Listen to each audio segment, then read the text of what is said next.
Last night, Drew Smiley baffled the Bronx Bombers, and the offense continued its long ball proficiency as the Rays extended their win streak to 3. Today, rookie left-hander Blake Snell goes to the hill, looking to cap a sensational July and lead the Rays to a series sweep.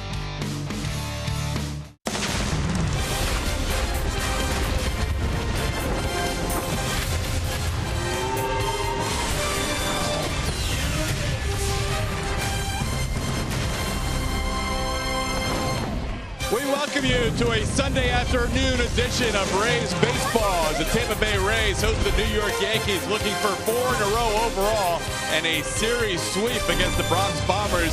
It is a Kids Sunday and Family Fun Day here at Tropicana Field as Blake Snell, a kid himself, will be on the mound for the Rays.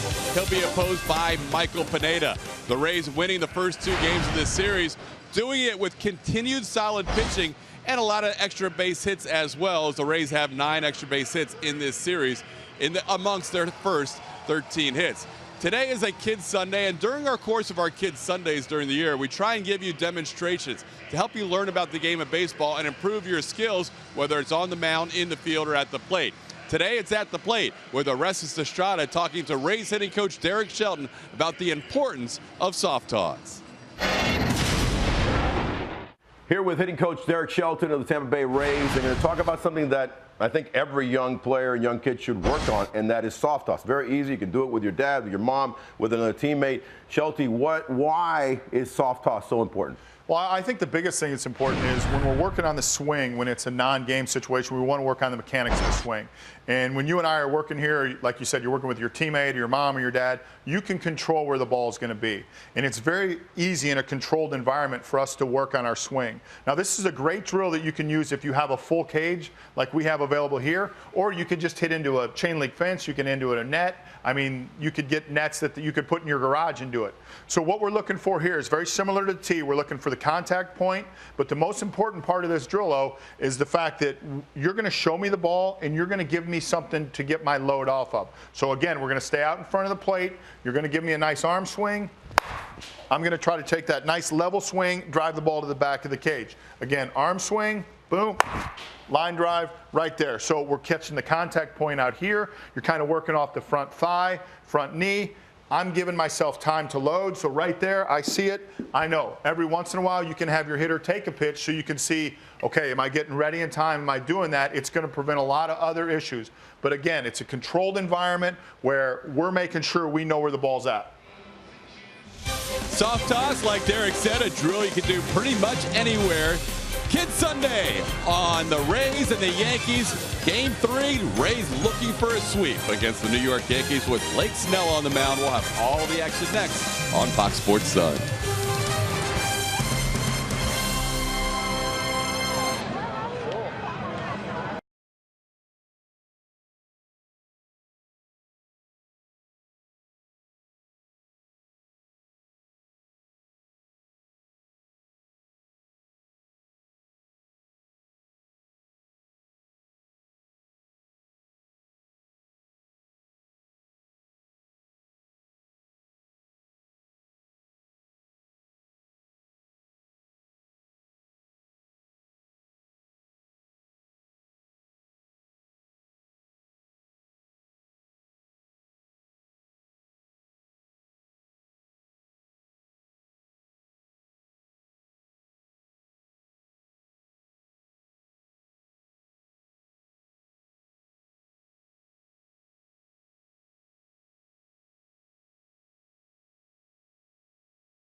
Sports Sun is brought to you by Dodge.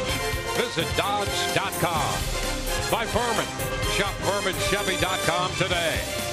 By LRE, specializing in concrete releveling, soil stabilization, and restoration services since 1989.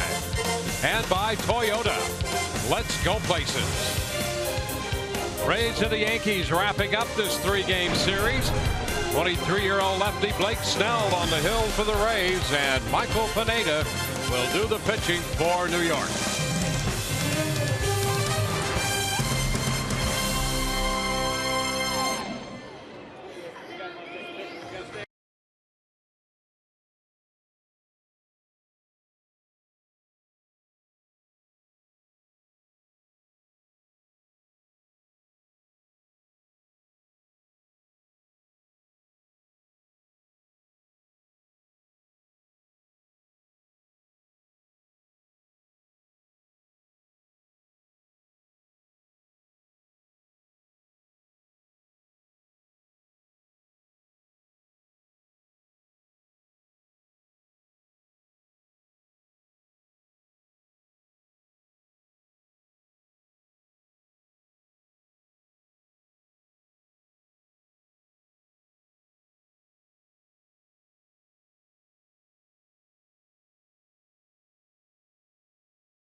Welcome back to Tropicana Field, where the 23-year-old left-hander Blake Snell goes to the hill for the Rays.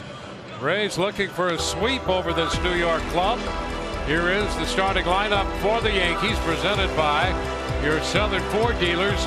Brett Gardner leads off, followed by Jacoby Ellsbury and Carlos Beltran. Starlin Castro hits cleanup in front of Brian McCann, then D.G. Gregorius. Chase Headley's at third.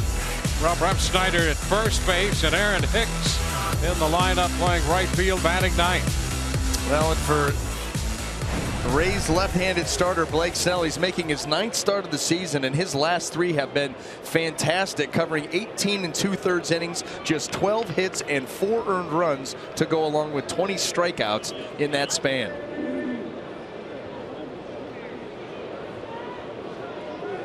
So Blake Snell set to go to work against the left-handed hitting outfielder. First pitch of this game is a ball, fastball. So we're underway. Rays winners last night, 6-3, 5-1 here on Friday night.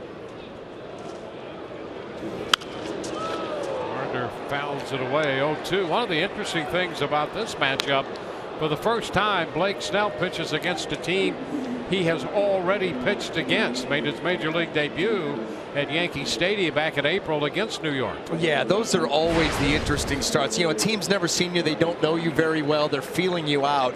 And so when you see them for the second time, there's a book. There's a scouting report. They know what you like to do. They know what your pitches look like. That's the toughest thing about Major League Baseball, is as you start to make your way through the league for the second and the third time, there's no more secrets anymore, and it comes down to pure execution. 2-1 the count on Gardner. 3-1.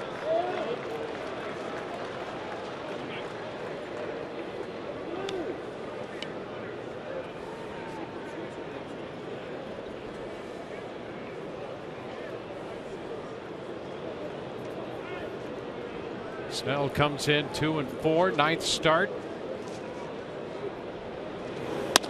And he misses upstairs, so he gives up a walk to Gardner to start this game.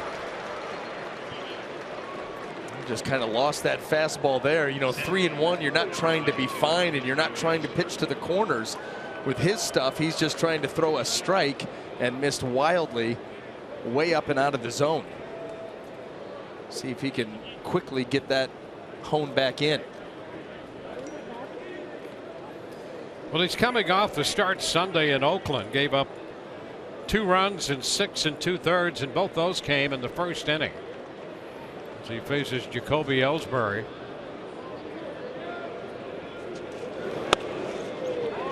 He's up with that one, and that's going to get a visit from Luke Maile, trying to reset some things. Yeah, absolutely. And this is a good visit by Luke Maile. Let's take a quick look at the rest of that Rays defense, brought to you by Golden Diamond Source. And in the outfield left to right, we have Dickerson, Kiermaier, and Souza Jr. Across the infield, third to first, Longoria, Miller. And then you've got Beckham and Franklin on the right side today, with, of course, Maile behind plate. I like the symbolism of that, if nothing else. When Maile went out there, talked with Snell, and Snell took that baseball and threw it out of play. There's no strikes in this one. 1 pitch into this at bat, so a new baseball, if nothing else. Pitch swung on, popped down the left side, headed for foul territory, and that ball just out of the reach of Longoria. Evan racing out there, trying to come up with the first out of this game, and just short. That's such a tough angle. You can see right there, over the shoulder and almost a backhand, and that ball just off the end of the glove, and a very difficult play. We've seen Evan Longoria make this one time and time again, but right there, like you said, just a hair short on that one.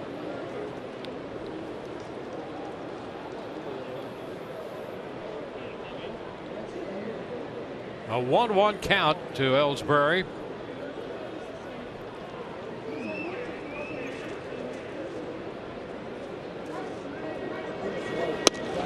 There's a strike. Well, I'll tell you what he's done the last 2 pitches, getting back into the zone, is he's hung over the rubber just a little bit longer. You know, that first fastball that was missed by Maile, his body started to glide towards home plate.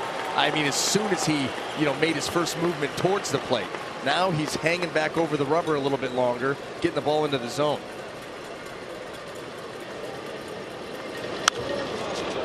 Pop foul, a fastball. And holding the count. And he went with a quicker slide step there, and that's okay if you get your hand out of the glove quicker. See, you get your quick slide step, but look, he gets his hand into the throwing position, so he's still driving the ball downhill and able to get it into the zone and on the inner half. It's when the hand is lagging behind the body that you miss way up in the zone.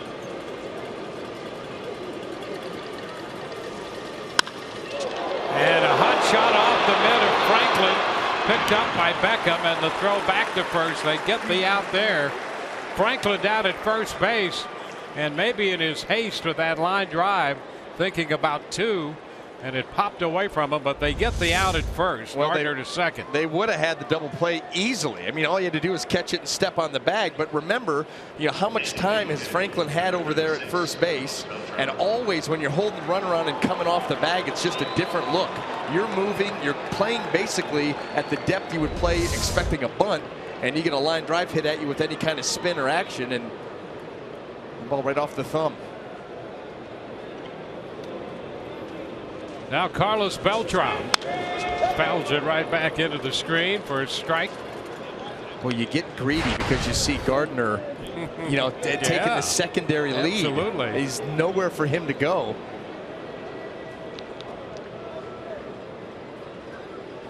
Yeah.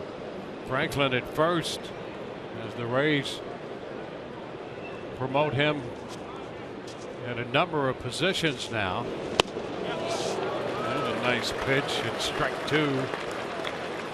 And that swing by Beltran, who, by the way, swinging a hot bat, says didn't recognize him at all. 0-2.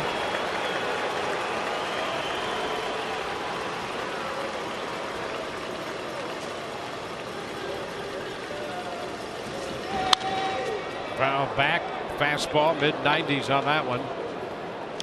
I would come right back with that hook, especially after speeding him back up and the way that he took that first swing at it.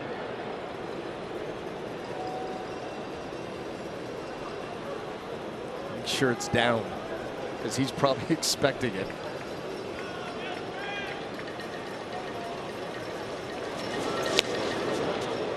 Well, it's down and in. Slider, and it's now 1-2.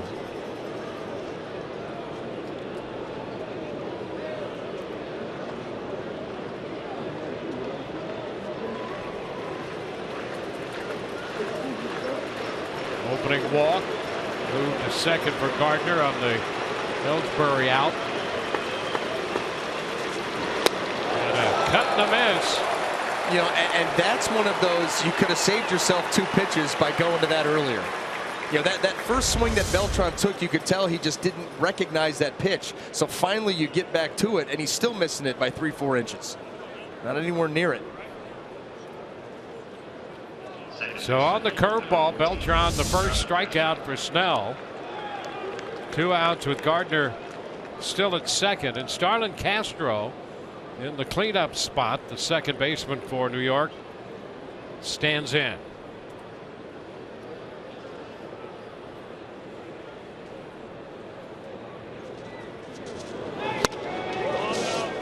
Fastball up.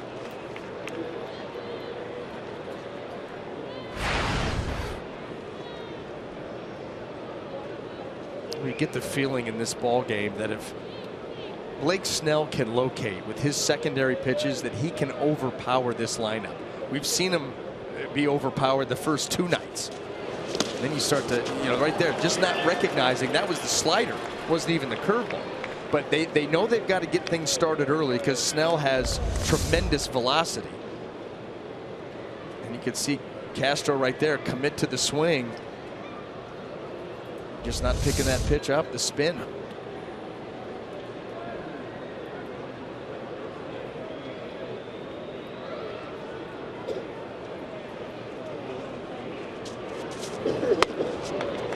And a strike.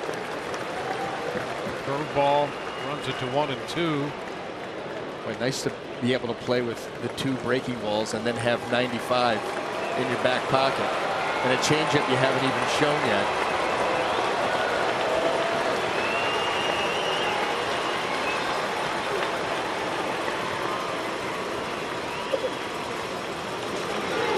Strike 3. Got him looking on a fastball, mid-90s. 2 strikeouts. Man left at second. No score.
Blake Snell leaving a runner at second. Rays lineup today presented by your Southern Ford dealers. Logan Forsythe leads it off. He'll DH today, followed by Brad Miller and Evan Longoria. Corey Dickerson, Steven Souza Jr. and Kevin Kiermaier down the middle. Tim Beckham's at second. Nick Franklin at first. Luke Maile hits ninth and he'll catch. Well, and for Michael Pineda, the starter today for the Yankees, it has truly been a way up or way down season. Right now in the midst of throwing the ball well, his last 2 starts against Baltimore and at Houston, 6 innings of shutout baseball against the Orioles and 7 innings giving up just 1 earned run against the Houston Astros. Logan Forsythe takes the first pitch on the corner away from him, and it's a strike, a fastball. And Pineda, 12-game winner last year, and it has been, as you point out, an up and down season for him this year. Well, and Dwayne, what I meant by that is, you know, he's had 10 of his 20 starts. He's given up 2 earned runs or fewer. Very, very good, and he's on a good run now. But he's also had 7 of his 20 starts giving up 5 earned or more.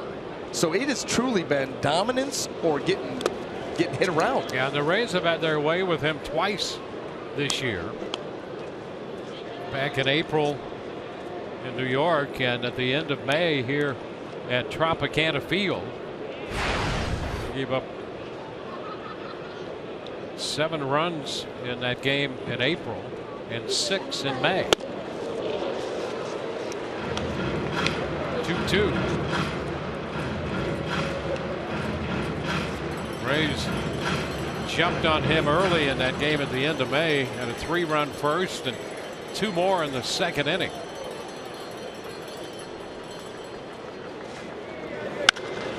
High fly ball lifted toward left center. Ellsbury and Gardner, and it's Ellsbury, the center fielder. Well, let's set that Yankee defense for you here this afternoon, brought to you once again by Gold and Diamond Source. And in the outfield left to right, we have Brett Gardner, Jacoby Ellsbury, and Aaron Hicks. Across the infield, third to first, Chase Headley, Didi Gregorius, Starlin Castro, and Rob Refsnyder, with Brian McCann back behind the plate.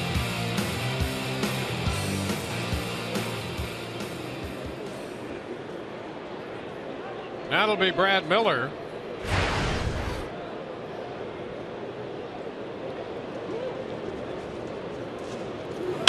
Ground ball, sharply hit, but right back to the mound, and Pineda is able to make the play.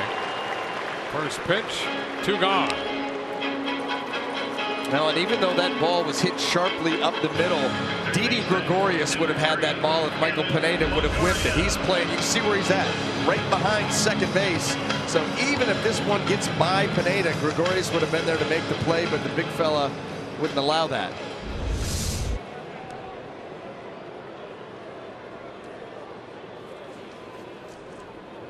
Now Evan Longoria. There's a strike. Evan 0 for 4 last night. Doubled in a run and had a walk in Friday's game.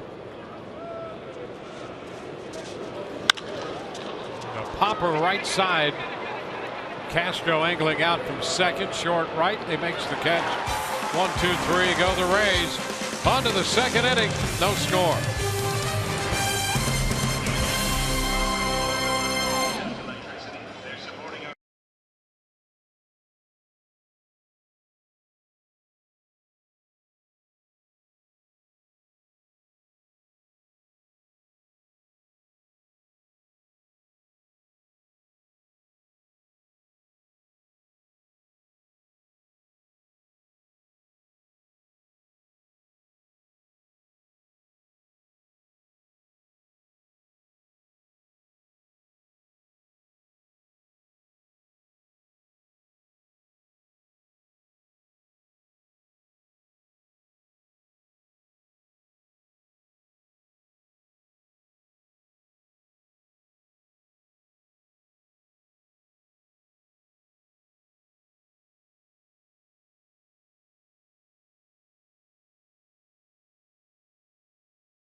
Rays and the Yankees wrapping up their 3-game series.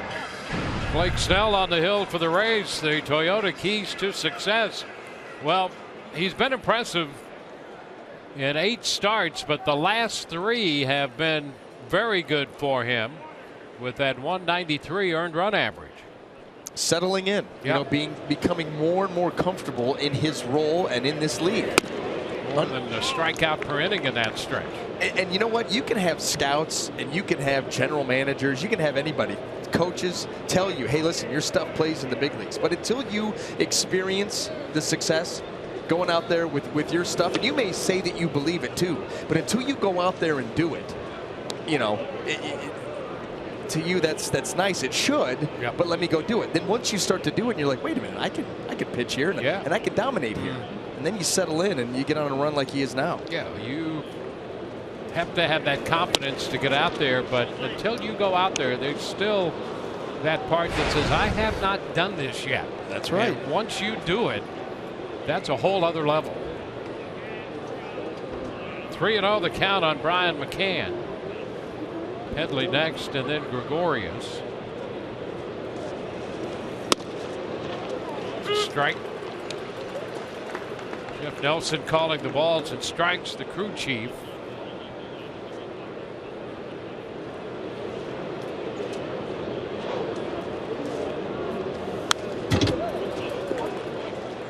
That pitch 3-1, a fastball up. You can see out of the zone, but McCann trying to be quick. That's why if Blake Snell can pitch from out in front, he can overpower this lineup, because they still haven't learned the lesson that swinging at pitches up above the zone, it's not going to get you anywhere, especially when you're talking about Snell's velocity.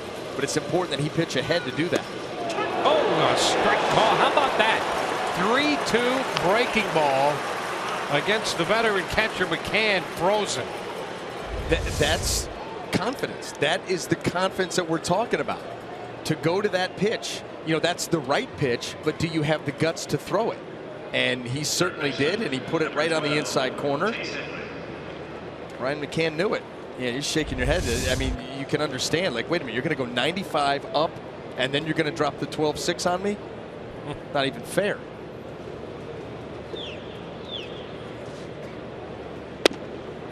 Headley starts him with an off-speed pitch in there. Well, that's a changeup. Chase Headley's like, really? You're just going to start me with a changeup? You haven't even thrown it yet today?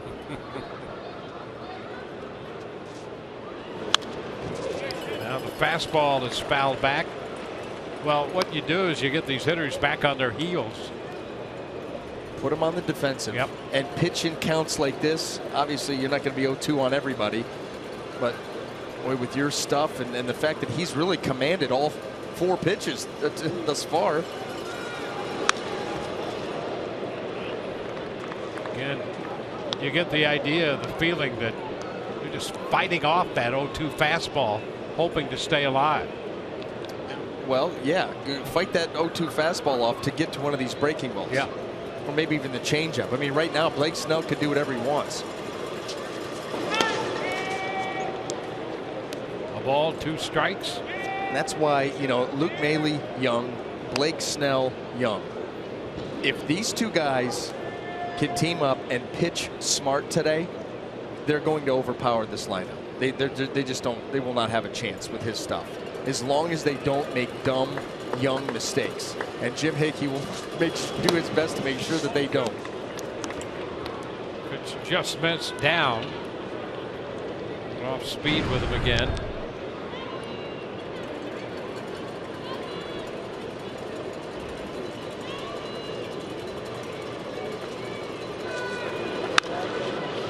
Fouled outside of third. Well, Headley had a nice night last night, putting together a decent at bat here, staying alive on the off speed, fouling off some mid-90s fastballs. A hole to one last. I think he reached base every time he came up. Yeah, he single walked and hit a home run, hit that fastball out in the 8th. He has been swinging the bat recently a lot better. Now here we have a full count after getting ahead.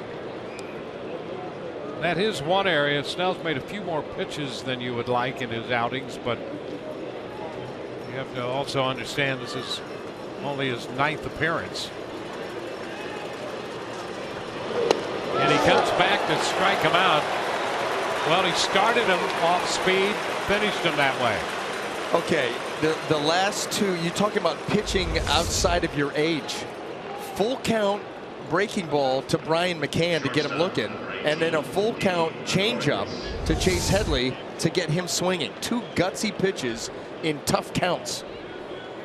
Yeah, that's not the typical 23-year-old who starts 0-2, then goes 3-2, and that hitter has to be thinking, it's got to be something hard here. No doubt. No doubt. Gregorius swinging and missing the fastball, strike 1. That's pitching like a seasoned veteran. Here's my 3-2 hook. Okay, you fouled some things off. You stayed alive. How about my 3-2 change? You're right. That's 32 years old, not 23.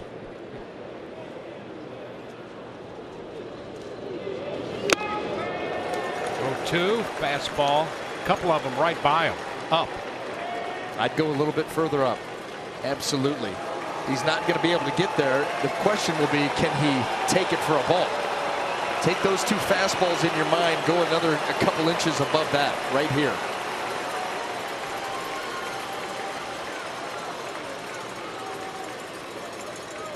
Snell walked the first man of the game and finished the first by getting a couple strikeouts. 2 strikeouts to begin the second. He's 0-2 on Gregorius. And he went up and high enough so that Gregorius would not offer. Yeah, and you know what? What was smart from Blake Snell is that Mahle wanted the slider, shook, curveball, shook, went to that. He wanted that fastball. He's like, I know I can beat this guy up. That was just a little too far up. And it's fouled back. You know, that's a great point made by you, and a very encouraging decision made there by Snell. Yeah, well, and now Gregorius has shortened up and he fouled that pitch up above the zone off. Well, now you go, okay, the slider or the curveball, which one do you want?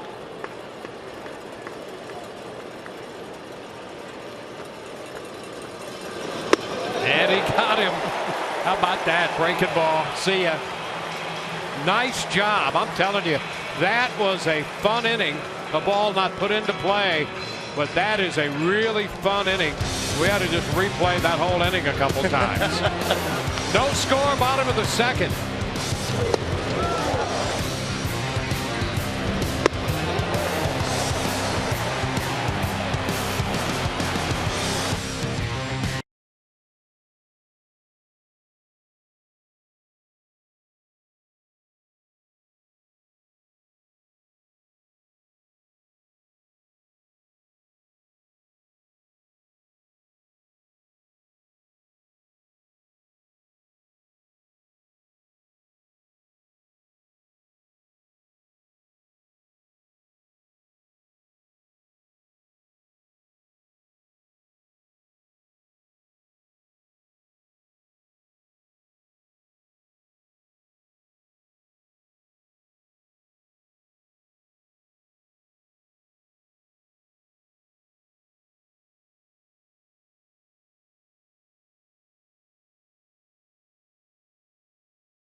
What a top of the second inning. Going to tell you 2 really exciting things in this series so far.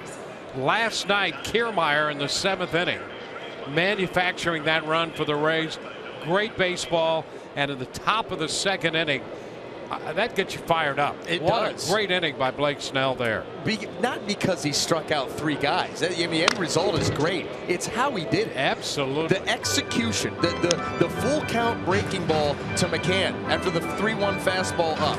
The full count changeup to Headley after getting out 0-2 and him battling all the way back. And then the smarts to go 2-0 or 0-2 fastball up to Gregorius, which was the right pitch, but it was way, way out of the zone. Yeah. Then he throws another one. Gregorius shortens up his swing as much as he can just to foul it off.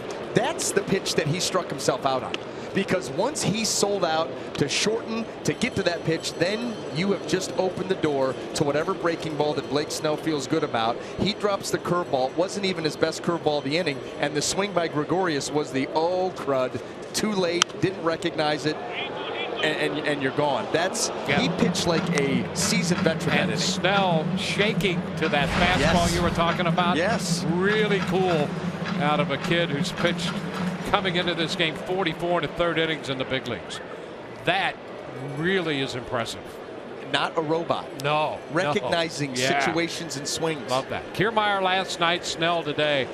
I mean, home runs, they're great to get you some runs and great plays defensively. I'm going to go get a cold one. You want one? Oh, yeah. I feel pretty good right now. A couple of them right now. We've seen some things here the last couple days that we haven't seen a lot of. And last night was fun with the Kiermaier, and that top of the second really fun with Snell. 1-2 the count here to Corey Dickerson, who's leading off this inning against Pineda. You go leaded or unleaded? Put a lot of lead in there, man. Oh, there's a shot, well tagged, deep into center field, off the wall. Dickerson on his way to second. He will stop there with a double. He tattooed that 0-2 pitch, and the Rays have their first scoring opportunity with a leadoff 2-base hit. Well, Corey Dickerson getting that call tonight, right in the leadoff spot against a guy who likes to work down in the zone, and we know Corey prefers that ball down and out over the plate. That's where that was. Much too hittable in that count, and that ball just rockets off the wall out there in right center, and the Rays are in business. Dickerson's 18th double. And now Steven Souza Jr.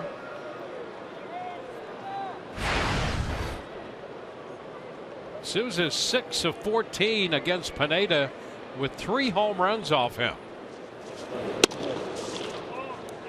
1-0. Viewing GMC big matchup. Take a look at some of the damage handed by Souza Jr. to Pineda. Souza Jr. got to the ballpark very early today, somewhere around 5 or 6 a.m. I think. He couldn't wait to be in that lineup.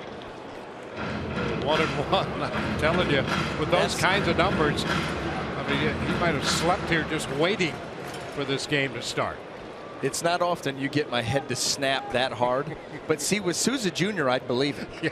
You know, for reasons that we talked about in L.A. Oh yeah, absolutely. I believe that he would get here that early. Put the glasses on. Yep. Go to work. Yep. Time here granted by Jeff Nelson. That ever get you upset? Have time call that late? Well, yeah. I would think so. Yeah, and you know, depending on game situation and velocity on the heater that day, maybe you stick one in his ribs. Time for this. That absolutely would fire you up. We've seen that more recently, the late timeout call given, when it used to be that wasn't the case. You know, if it was, sometimes umpires would just ignore an attempt by a hitter to call time that absolutely. late. Well, what about the time Bo Jackson called time, assumed it was going to be given, stepped out, realized it wasn't, got back in, and then smoked one? Yeah. Okay. Oh, no time? Oh, let me get back in here and rake that.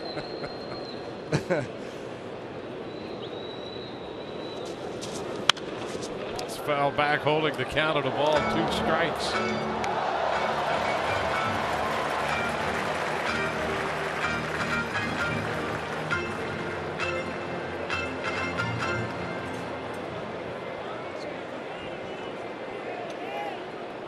1-2 the count on Souza Jr.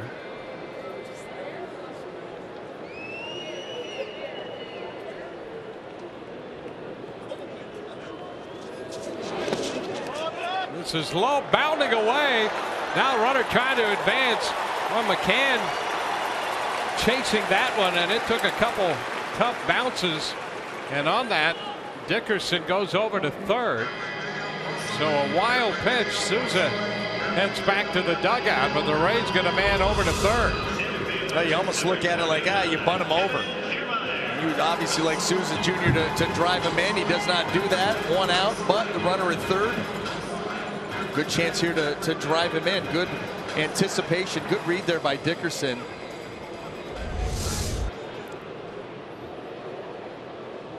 Well, you want to advance runners, and I mean, he struck out, but the runner advanced on the wild pitch. And at third, one away, and here's Kiermaier.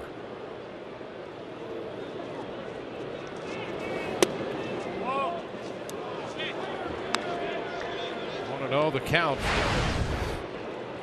Kiermaier just thinking, put the ball in play, hit something hard.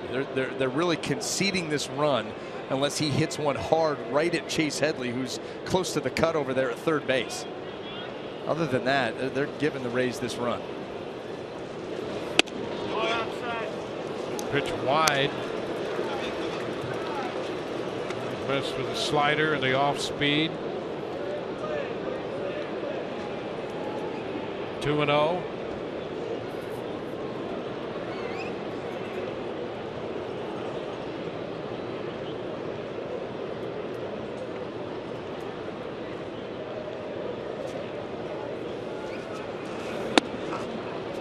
And away again. 3-0. You get the feeling that Pineda trying to pitch Kiermaier away to try to get him to slap the ball the other way, right to Headley, so they can maybe try to cut that run down at the plate. Kiermaier 3 of 12 in his career against Pineda, and up 3-0 here in a run scoring situation. And there's ball 4, so he stayed away and walks him. Kiermaier heads to first. We get Tim Beckham up here, and we know Beckham has been swinging a hot bat. Continued that last night. 2 hits, including the 7th inning home run, a 2-run shot. And he's in that mode right now. Don't miss out over the plate to him.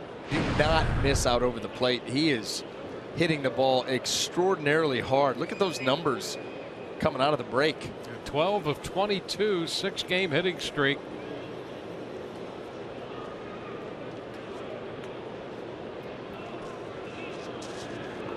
Kiermaier goes and stops, and the pitch is bunted foul. Strike 1. I get it. I want Tim Beckham to swing the bat right now. Yeah, the way he's swinging the bat, why not? You know, that's something the Rays have done a couple of times all year. Yeah. And they've got their maybe the hottest hitter right now up here, the way Beckham's been going.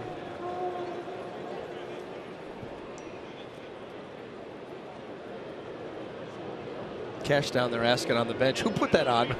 who radioed that in? Yeah. Do we even have that in the arsenal now?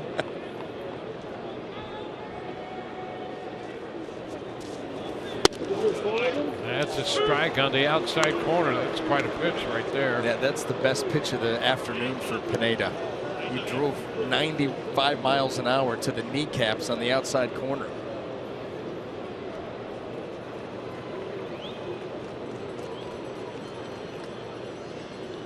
Big opportunity for the Rays.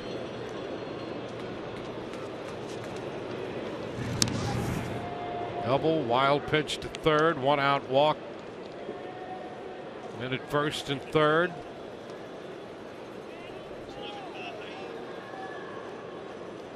Kiermaier had a steal last night.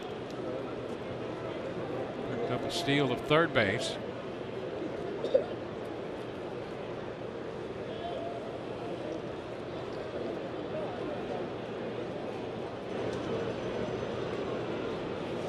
He's calling the pitch. It's swing and a miss. Throw down, and he is safe. He got in there head first. Laz Diaz on the call. Castro took the throw and put the tag on him. So they get the strikeout of Beckham. Another look at that play at second. Joe Girardi decides not to have that play looked at again. Absolutely got those fingers right to the bag. Stayed in contact the whole time. A nice stolen base there by Kiermaier. 2 runners in scoring position now with 2 outs. Second and third for Nick Franklin. Franklin back up from Durham. Third stint with the Rays, was here Friday. He was hitting .313 for the Rays and went down to Durham and went 7 of 21.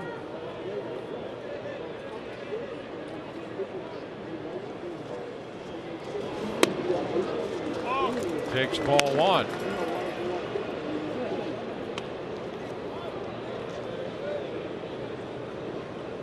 The Rays at times have had difficulty advancing runners, but they've done it on a couple of strikeouts here, aided by a wild pitch and a stolen base. They have 2 in scoring position now. Not exactly how you draw it up. But, you know, good base running, as you pointed out. Yeah. Dickerson, a nice read to go to third on that wild pitch. And a steal by Kiermaier.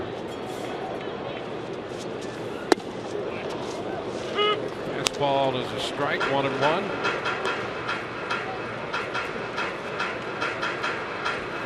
Well, Kiermaier really, not that you're running on the pitch, but picked the right pitch to run on. You know, that play was a close play down there at second base. He ran on the slider. If it's fastball, maybe they do get him.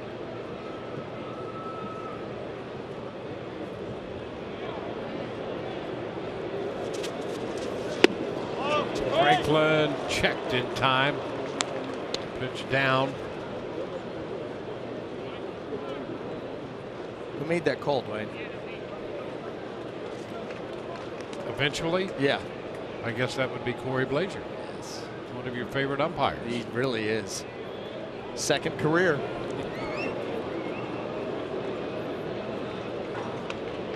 Now 2 balls and a strike to count.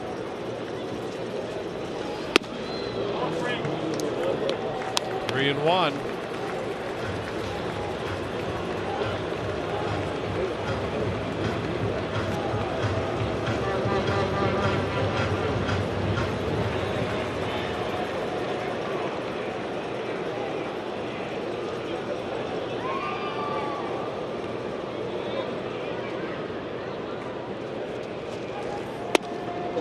And ball 4 to load the bases. Couple of walks here in the inning. And that from time to time, when you look at the overall totals of Pineda, you know, not a lot of walks in terms of innings pitched, and he just missed right there. Just missed it. Pretty tough pitch. But there are times when lose some command, and that becomes an issue. But right now, bases loaded on that walk. Well, and you hope that history holds too, because Michael Pineda, you know, we haven't even gotten some of his statistics, the anomalies that are out there. I mean, his first 2 innings, you know, an ERA of 7.86. You know, 59 hits in 40 innings coming into play today. Not to mention 10 of his 19 home runs. He has struggled early, and that's where that command out of the strike zone, and also command within the strike zone, missing out of over the heart of the plate too much. Luke Maile takes that first pitch for a strike. We seem to run into that time and again. You know, pitchers that struggle early in ball games, and then they settle in, then they can start, you know, putting the ball where they want to. But the first couple of innings, kind of spraying the ball all over the place.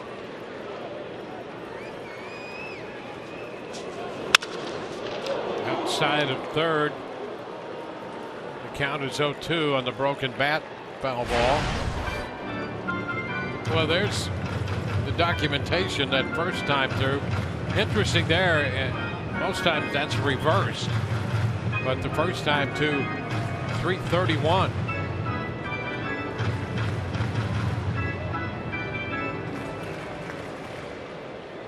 Two outs, 2 strikes the count with the bases loaded.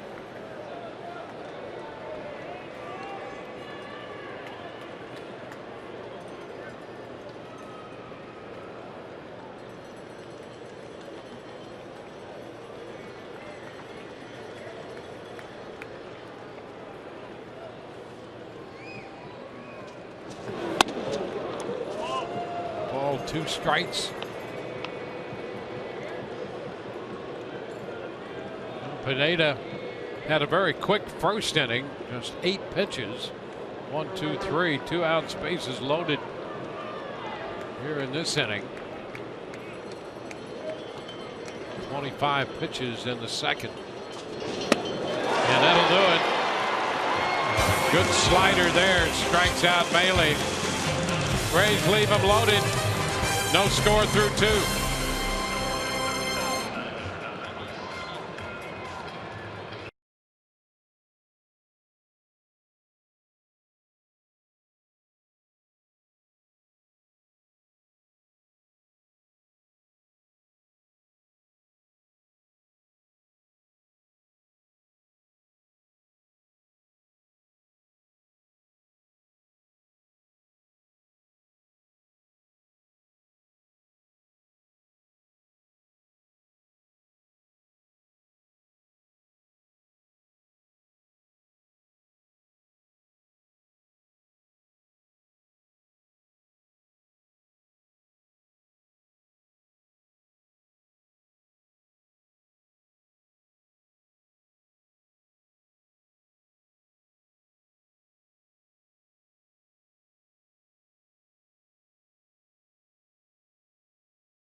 Scoreless as we head into the top of the 3rd inning. Let's take a look at the pitch by pitch from Blake Snell to Didi Gregorius. Goes with that fastball at the top of the strike zone, strike 1, does it again. Now he's going to shake to this pitch. Goes up a little bit too far. Okay, let's make the adjustment, get it down just a little bit. Look how short Gregorius was to that, to foul it off. Now you say, okay, now you have no chance at the breaking ball. He chooses to go with the curveball. You can see the emergency swing there by Didi Gregorius, and that capped off a very fun and entertaining and veteran 2nd inning for the young lefty. Yeah, that was something to really enjoy there. You know, both pitchers struck out the side in the 2nd inning. Had a little different approach. Yeah. Rays left the bases loaded as Pineda struck out Maile to end it. He did make a good pitch on Maile, a good slider to strike him out, and it was fun watching Snell in the top half of the inning. Rough Snyder takes a pitch down. 3rd underway. Hicks will be next, and then Gardner. Foul ball straight back and out of play. So the count is 1-1. Are they okay over there? Yeah, that might have gone into the radio booth, and we heard some yelling. Of course, we've heard that before. So I hope everybody's okay. Ground ball comes up on Longoria, and he cannot come up with it. Tried to stay with it, and it just would not cooperate. You know, he tried to slide his glove over instead of the backhand. Tried to stay in front of it. This ball hit hard up the line. You see him not go with the backhand. Once it does that, it hits off the side of the glove. Still in good shape right there, but just can't come up with it clean. Ball bouncing around, but you've got a shot right there. Not able to get it out of there. Yeah, Evans going to be charged with an error on that play. You know, he's made only one error in his last 44 games, leading all third basemen in fielding percentage. And tagged with an error on that one. Aaron Hicks bunts it, and it rolls foul, strike one. Break there for the Rays, because that was a nice job by Hicks. Now they're going to change that ball to a hit, and so take that error away from Longoria. Do we have any sight of Todd? Well, I've already had to use the erase pad here a couple of times on that play, so we'll change it back to a hit.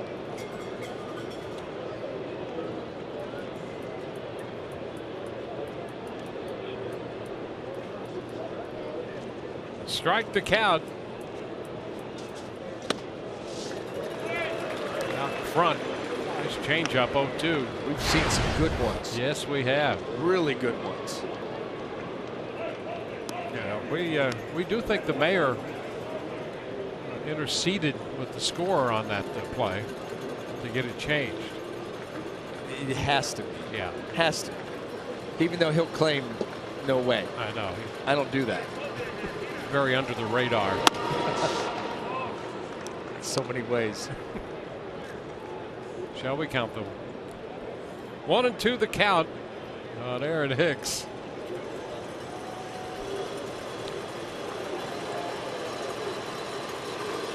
He just doesn't, you know, he's not interested in the limelight and getting credit for things he does.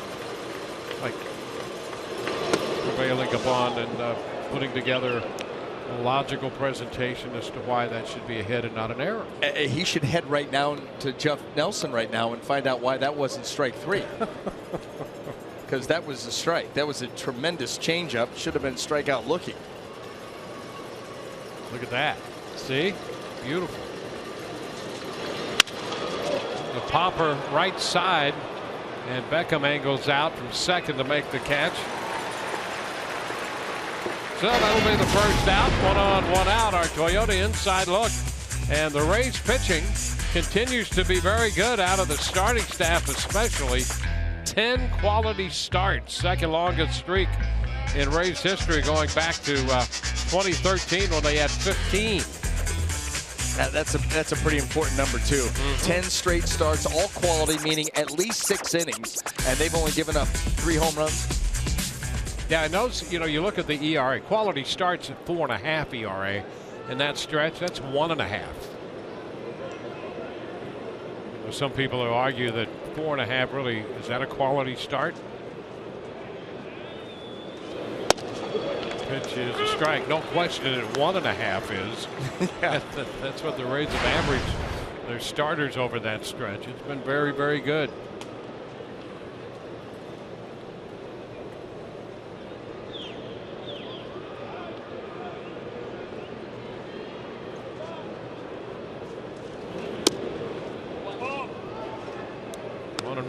One on, 1 out. Gardner at the plate. You know, the Yankees shipped another closer, another big man in their bullpen away, and Andrew Miller goes to Cleveland. How about that? I know, that's amazing this morning to find out that news. They've added Tyler Clippard, getting him from the Diamondbacks, but Andrew Miller goes to Cleveland. So the Yankees have, in the last couple deals with that bullpen, have started to collect some young prospects. Now, you know, the reports are, and obviously there's different rankings, different sites, but the reports for the Andrew Miller trade was 2 of the Cleveland Indians' top 3 prospects in that deal. That Clint Frazier gets high marks. Yeah, got some power. They like the way that he's developed, reads pitches well, spin on pitches. Sheffield, a lefty. So the Yankees late last night made that decision. 1-2 here on Gardner. And we'll have a lot of conversation probably right up until 4 o'clock tomorrow. interest. We'll see how the Rays fare and what happens there. A lot of conversation about Steve Pearce, who's not in the Rays lineup today. It's down, blocked by Maile, and still scouts here. You know, a little conversation about what's gone on. There's rumors that Texas still interested. The Dodgers are interested in top tier starters from the Rays. So you can only imagine the conversation that may be going on. Gardner fouls it out of play. I don't know about you, but it was a fun ride. I have trade deadline fatigue. I'm done. I followed every little rabbit, and they've taken me most of the time to the middle of nowhere. Yeah. Well, we just have a little over 24 hours to go, and well, every time we see a photo or a video of Matt Silverman, there's a phone attached to his ear. Base hit the other way. Dickerson cuts it off, keeps it from going to the line of the corner. Nice job out there. Refsnyder stops at second, and Gardner punches a single into left. Yeah, Brett Gardner got really short to this fastball up. You see just a little swing. And that ball out into left field, a nice sliding stop by Corey Dickerson. And if he doesn't do that, Refsnyder's at third base.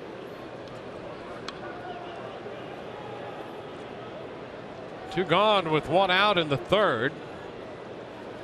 Jacoby Ellsbury hit the ball on a line off the mid of Franklin in the first, and that ball deflected to Beckham, and they eventually threw him out.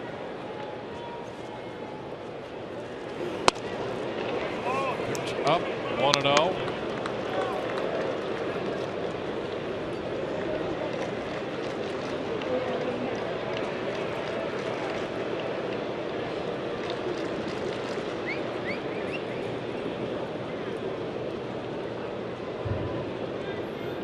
Snell starting to work his way through the lineup for the second time.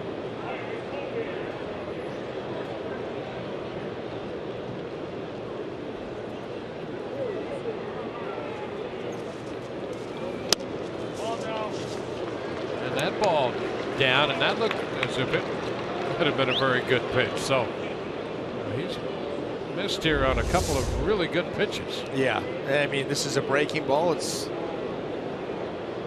You see Jeff Nelson set up on the inner half of the plate, so he's looking at that pitch down and away. You almost start to guess.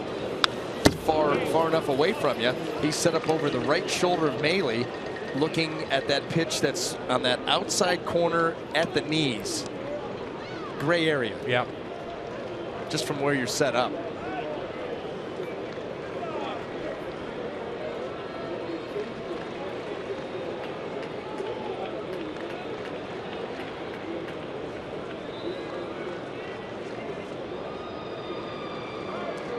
Turn, nothing doing back there, however. That was a great shot, though. Rob Refsnyder, he started quick to get that secondary lead.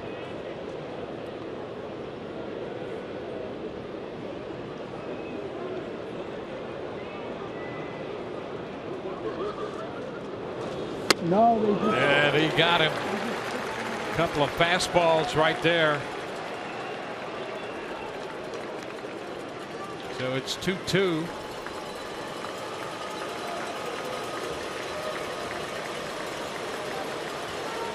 Back in the count here, square.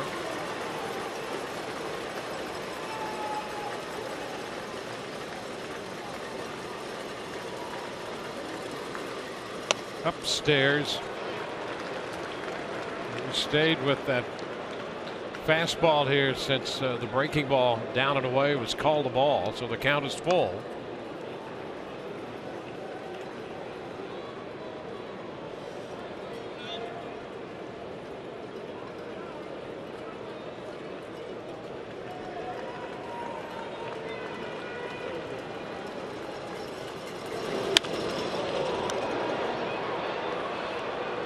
See another 3-2 pitch.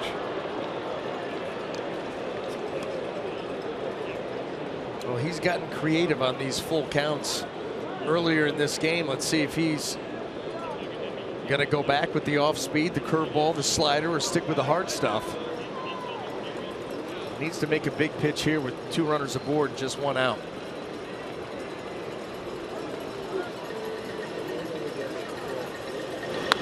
Oh, look out there. Check swing, foul ball. So he continues with the hard stuff here on the last 4 pitches, 4 or 5 pitches anyway, have been fastballs.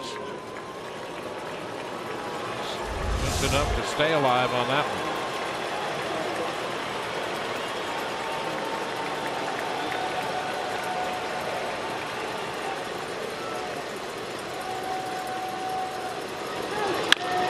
Chopper toward the middle. Oh, out at second, out at first, and a nice play by Miller to feel that ball and get that step on the bag at second to start that double play. Nicely done right there. 6-3 double play.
Forsythe will lead things off for the Rays, and congratulations to Logan as he is awarded by the alumni of the Major League Baseball Players Association the Heart and Hustle Award.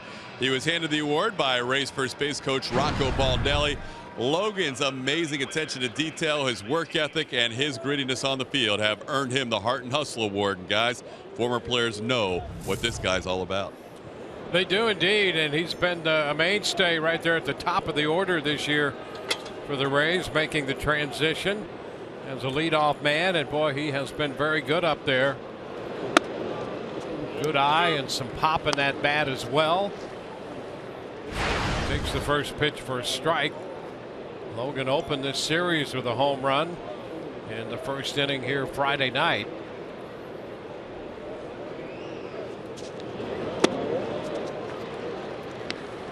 Slider there, and the count is 1-1.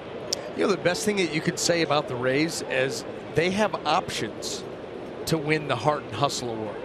Not a foregone conclusion it's going to be Forsythe. Yep. You think about the third baseman, you think about the center fielder, any number of guys, and that says a lot. Oh, and now there's a strike on that outside corner. Suddenly, that's a strike. Boy, it's been a little confusing here in the last inning or so. Well, I was yelling from the booth down in between innings, hey, let's get it together on the strike zone. I didn't mean this.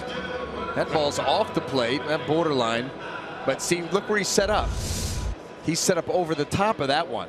You know, the one where he's set up in looking at the pitch away, you know, those can be tough. He was setting up on that side of the plate, and he had that on the edge. It's a ball to Brad Miller.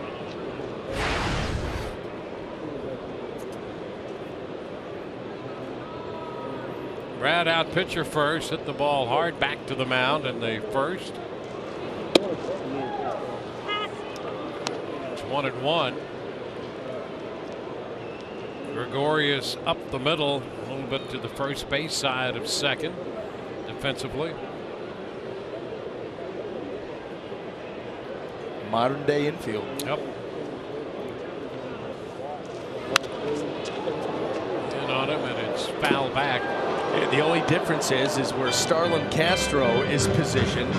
Most of the time, that's where he's going to be anyway. But if Brad Miller doesn't run well, then he's out here. But because he gets out of the box, left-handed hitter, you play too deep, a ground ball to Starlin Castro, and he'll beat it out. That had some bite to it. A slider and a cut in the miss. $2 kids tickets coming up Tuesday, presented by Morgan Auto Group.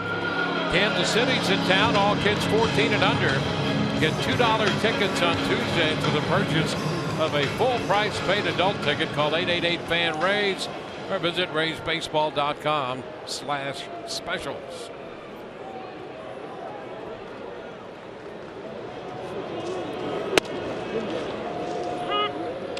Longoria takes a strike. Well, the last 5 outs recorded by Pineda have come on strikeouts. It's a fastball for a strike.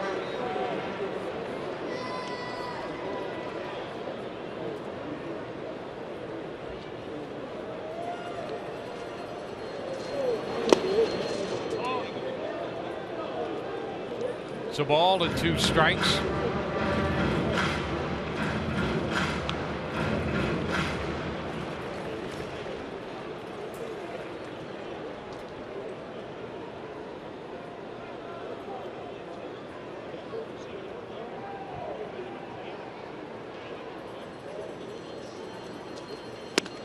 And a cut in the miss.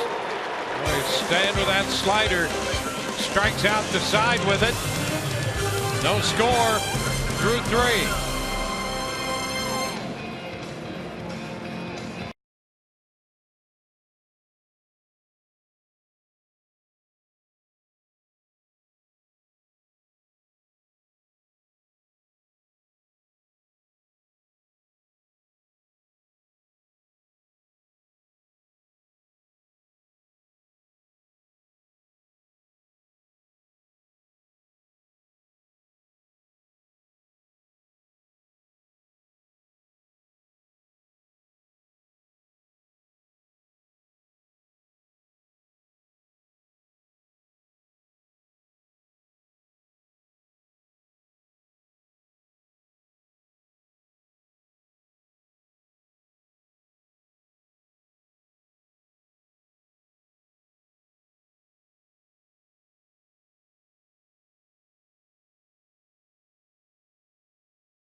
Scoreless.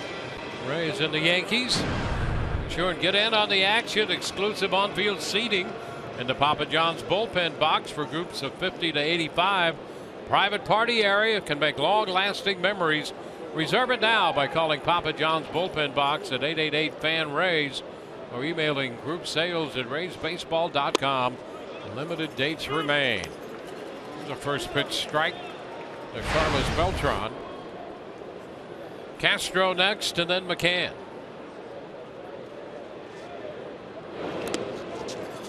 Still having trouble with that curveball.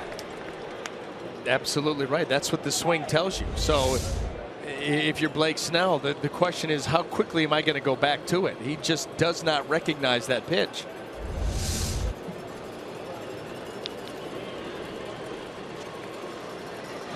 Ground ball gets by Snell, and Beckham cannot make the pickup.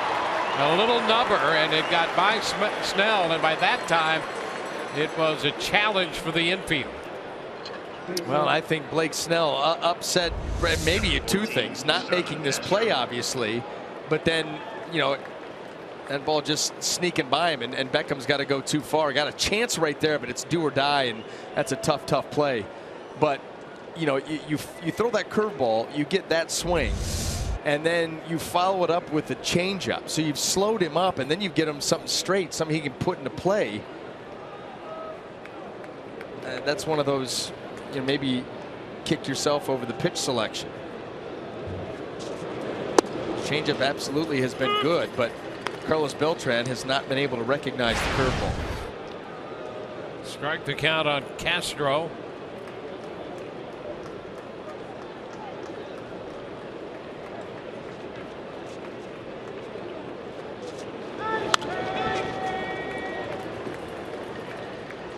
Yankees have 3 hits. They've drawn a walk. Double play ball by Ellsbury in the 3rd helped the Rays' cause. They're the leadoff man on base now in 3 of the 4 innings. Into the dirt. Beltran starts to go and stops. Recovered by Maile. And on that curveball, Castro is out on strikes for the first out. Number 34. Another one not recognized. I mean, right out of the hand, that ball's headed to the dirt, bounces well in front of the plate, almost a foot out in front of the plate, and Castro committing early. I'll tell you, that pitch has a chance to be special when combined with that mid-90s fastball.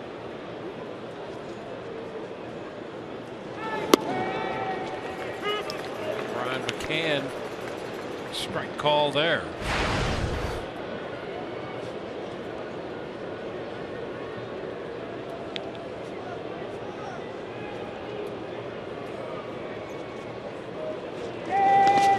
Nice stop there by Maile. Well done. You know, that's the 2nd or 3rd time that we've seen Maile do that, and I don't know what I'm more impressed with, the technique on the block or how quickly he gets up and out after the baseball because there's a runner on. And look how quickly he jumps on that ball. Everything's good right there, and then boy, quick hop out of the catcher's position, out of that crouch to keep the runner at first base. You know, great balance back there for him. He's in great position. You talk about a catcher, you know, with that angle, the upper body angle the way it is, and strong legs, and just great balance to help him recover and get to that ball quickly in a position to hold a runner.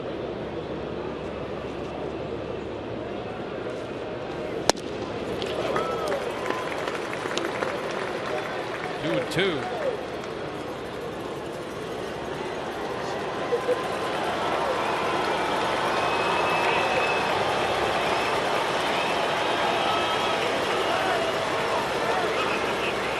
So, you know, really what we're talking about with Maile, you think of catchers, you don't really necessarily think of them as being athletic, but we're talking about some athleticism shown by Luke Maile there. That's nice to see out of a catcher.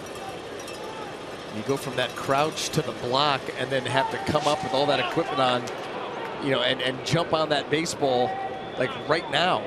Yeah, I mean, you've got to have some quick twitch. And people ask about, you know, what difference does it make for the catcher back there? Well, here's another example of his quickness and his athleticism right there. Well, just go back to the previous one. The difference is this: if he's not quick and athletic, runner's at second base. Yeah.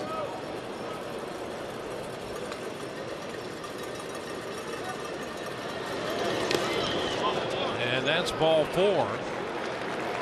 An infield hit and a walk, 2 men on with 1 out. Number 12, Chase Headley's going to be the hitter.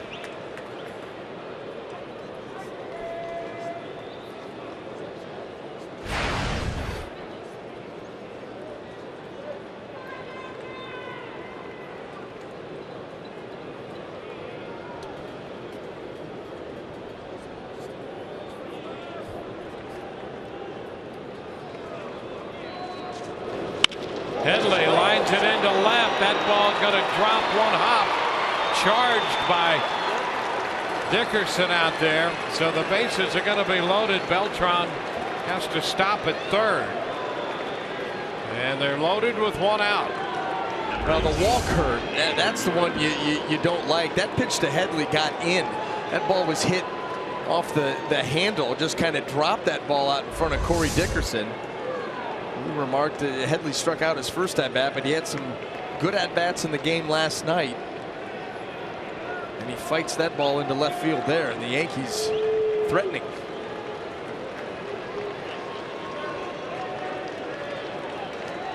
Well, the Rays left the bases loaded in the second. The Yankees have loaded the bases in the fourth. It started with the infield hit. Now here's Gregorius. Pops it foul right back out of play for a strike.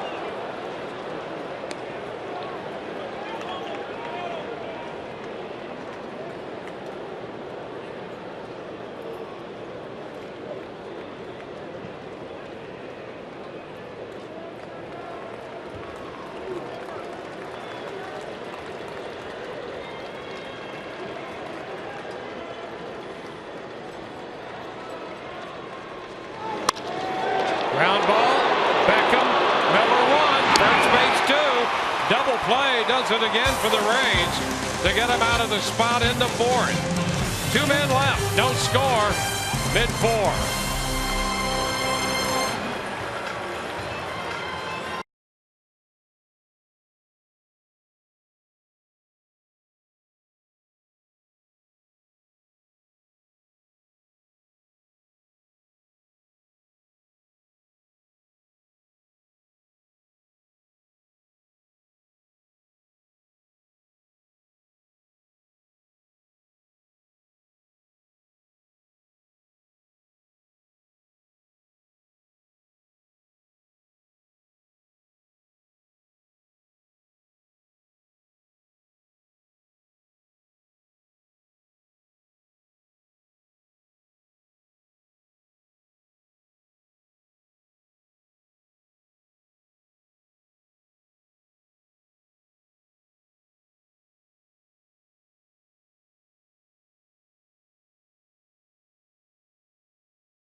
Snell out of trouble. We're scoreless heading to the bottom of the fourth. Here at Tropicana Field, not only is it a Kids Sunday, but it's PCA Day here at Tropicana Field. The Positive Coaching Alliance, along with the Hillsborough County Public Schools, have combined to promote tangible skills for these kids to succeed in athletics, school, and life. And there you see a couple of King High School products right there. Matthew Hibbert, a football player at King, and Alicia Griffin, a volleyball player, throwing out the first pitch. And they are here in the suite, courtesy of the Rays, watching a little baseball. Again, PCA Day here, guys. It is a great program. The Positive Coaching Alliance. Doug Wechter, our own Doug Wechter, is a big part of that as well here locally with this Fossil Park Little League. For now, they're going to enjoy the rest of the Rays game here in Suite 17, and we'll take it back to Dwayne and BA. All right, Todd, thank you. As we go to the bottom of the third, Corey Dickerson has himself a base hit. Goes down to the reach of the diving Headley and into left. Dickerson 2 for 2. Rays have 2 hits, and he has both of them. Well, once again, going against the shift, and it works out.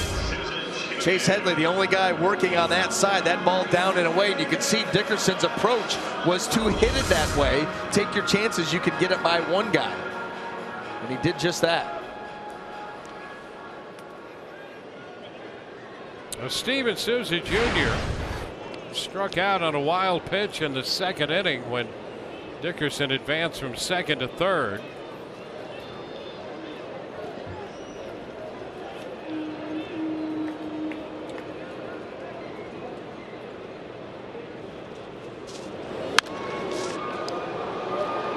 Ball out of play for a strike.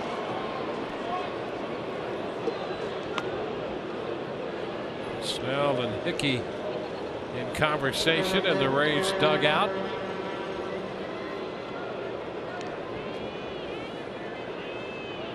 Blake's done a couple double play balls the last 2 innings to help himself.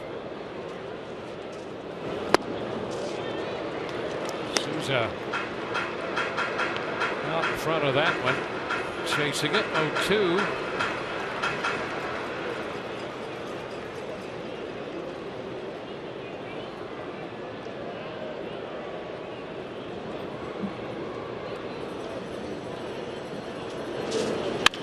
Ground ball off the glove of Gregorius, shooting into shallow left.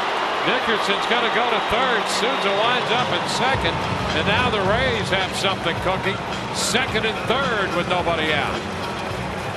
Well, sometimes you need a break, and right there, Pineda gets the ground ball that he's looking for in that situation, but it's wide of Gregorius, and then as he dives, you're thinking, oh, maybe they'll just get the lead runner.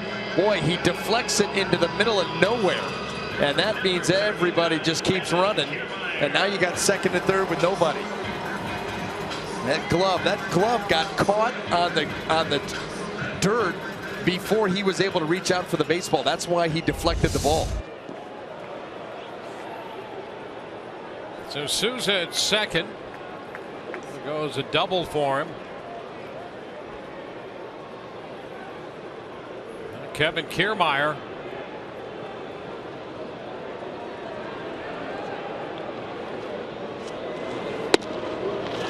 Dwayne, watch this. As he extends, watch the thumb of the glove. Right there, hits the dirt. That keeps it from getting to the baseball. That was the difference. That thumb doesn't catch the dirt first, and that ball goes into the glove.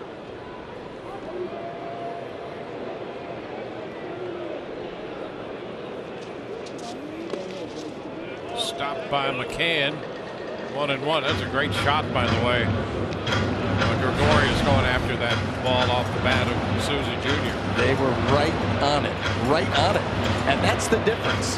You know, I mean, he times his dive. He knows he can get there, but that glove, you know, it's like the outfielders that we talk about when they jump at the wall and that back shoulder catches the wall on their way up, and all of a sudden the glove doesn't get to the baseball.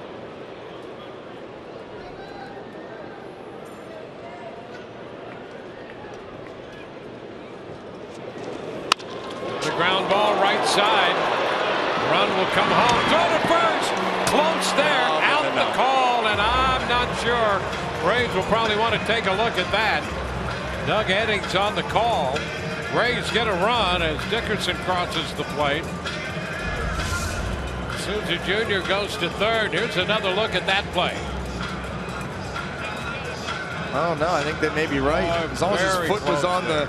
As long as Ref Snyder's foot was on the bag, that's what you don't know on that corner, and then they're not going to do anything about it. The ball beat Kiermaier there, but you saw Ref Snyder after he caught the ball, he picked the foot up and then put it back down on first base, like he wanted to make sure. Yeah, and that's a relatively new position for Ref Snyder. But the Rays get the run. They'll take another look. Yeah, watch, he's close here. Ball does beat him, but then you see him pick it up, you know, wanting to make sure. Usually a guy does that because it wasn't on there the first time. Infield comes up with Beckham at the plate, and the runner Souza Jr. at third. Pineda gets the strike here to begin this face-off.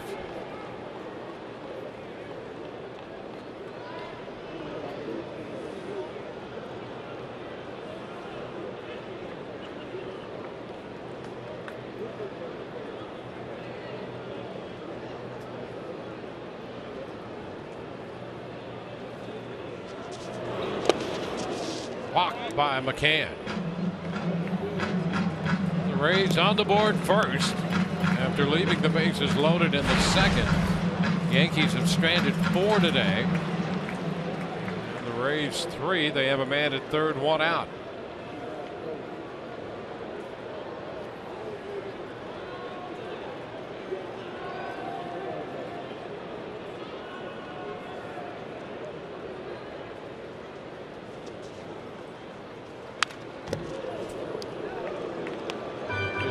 upper part of the zone, foul.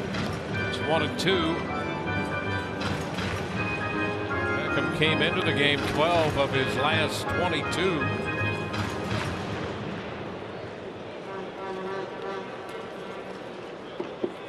His 5th home run of the year last night here. His first here at Tropicana Field on the season.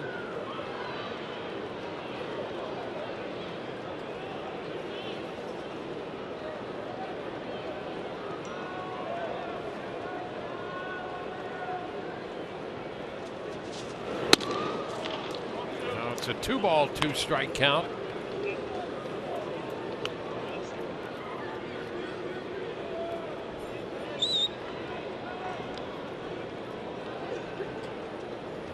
Nick Franklin on deck.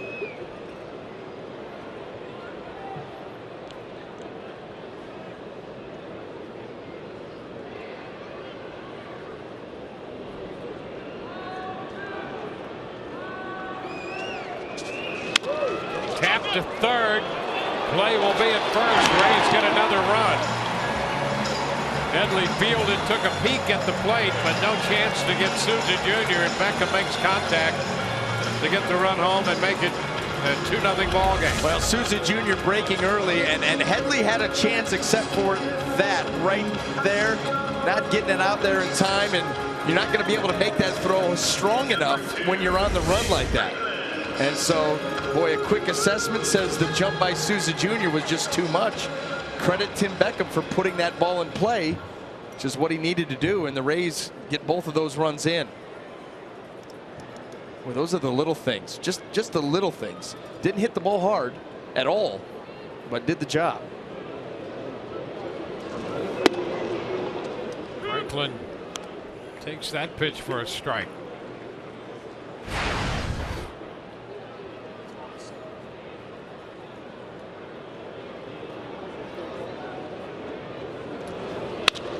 Ground ball right side, handled by Castro's throw to first.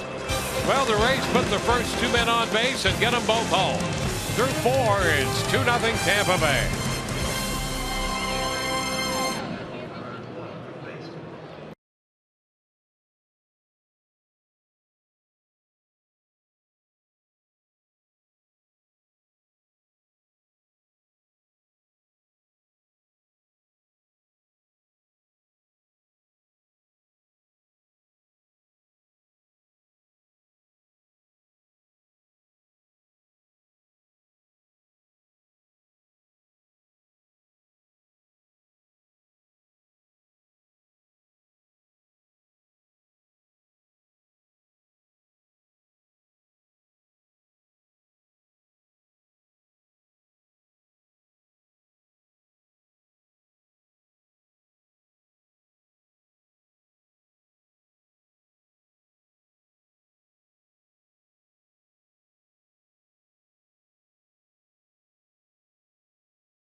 $2 Kids Day and $2 Dogs. Senior specials to Student Rush. Rays have something for everyone each night of the week. Check out the great specials at RaysBaseball.com/specials or call 888-FAN-RAYS. Kansas City Royals coming into town starting tomorrow night. Chris Archer and Danny Duffy scheduled to match up in the first game of that series. Pitch here in the 5th wide. Rob Refsnyder, who singled on a base hit down to third in the 3rd inning.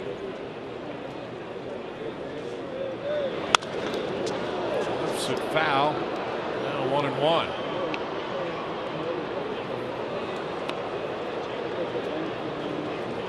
Blake Snell pitching this one for the Rays.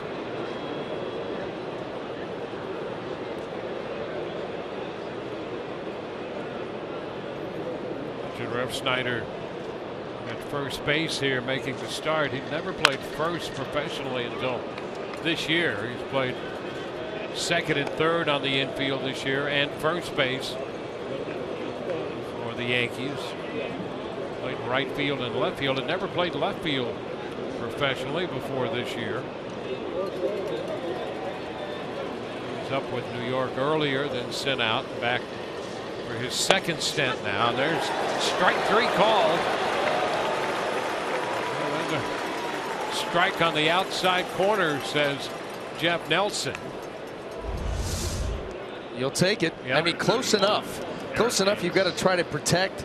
Luke Maile doing his best to keep that hand over the outside edge and present that ball well. And Blake Snell, the beneficiary of that call. 7 strikeouts for Snell. There's Aaron Hicks. Ground ball outside of third.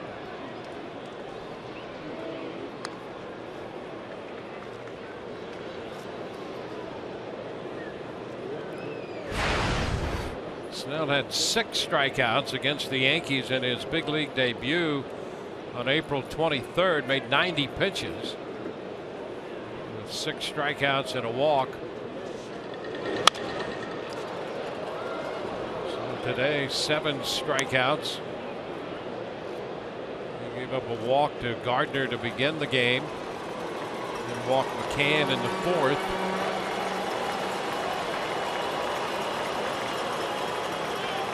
And 9 strikeouts in his start on the road against the Rockies in Denver.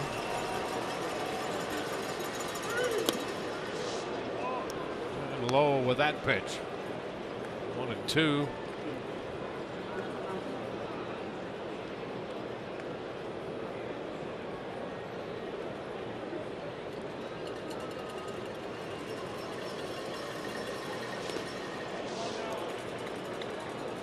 Take the count even. 2-2.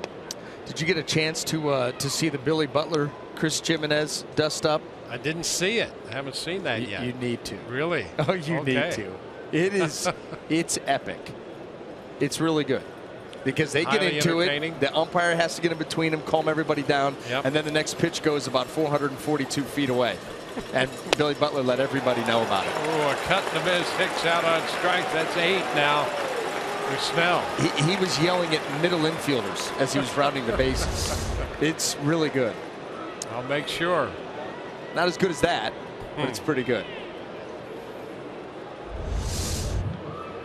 Well, you know, we said early on, if Blake Snell and Luke Maile can work together and not pitch dumb, that they got a chance to overpower this lineup. Yes. And that's exactly what they've done. They've pitched smart, and right now are dominating this lineup with all the pitches. The changeup's been good, both breaking balls, especially the curveball, and of course that fastball that he's been able to overpower guys with. And he gets first pitch strike in there to Gardner. And the other thing, if he could get Gardner in quick fashion here, you know, after a few pitches through the first 3 innings in which he was averaging 20 pitches an inning, he's tightened that up a little bit as well.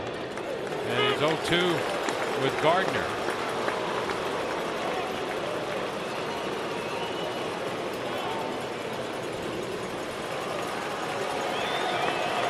Gardner with a walk and a base hit. And a 2-strike count in the 5th.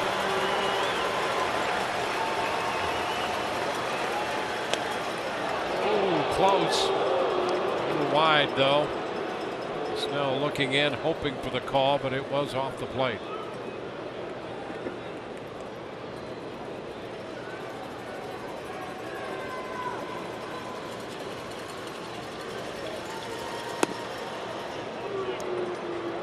Two and two.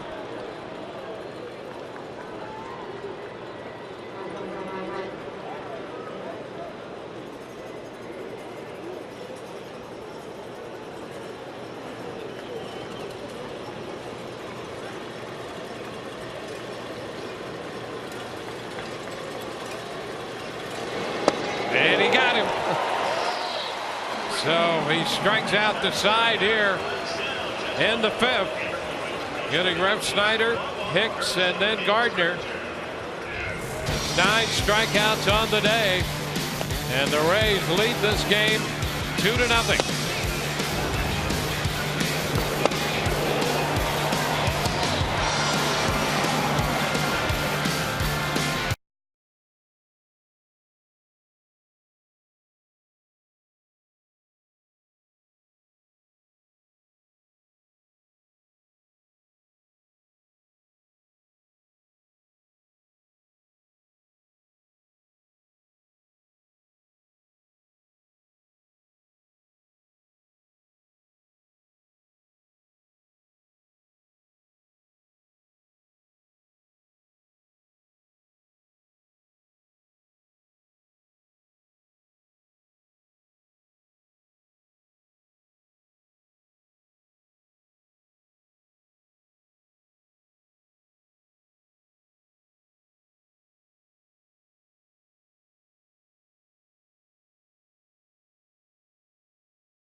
At least 6 innings in each of his last 3 starts, and 5 innings so far in this one with 89 pitches.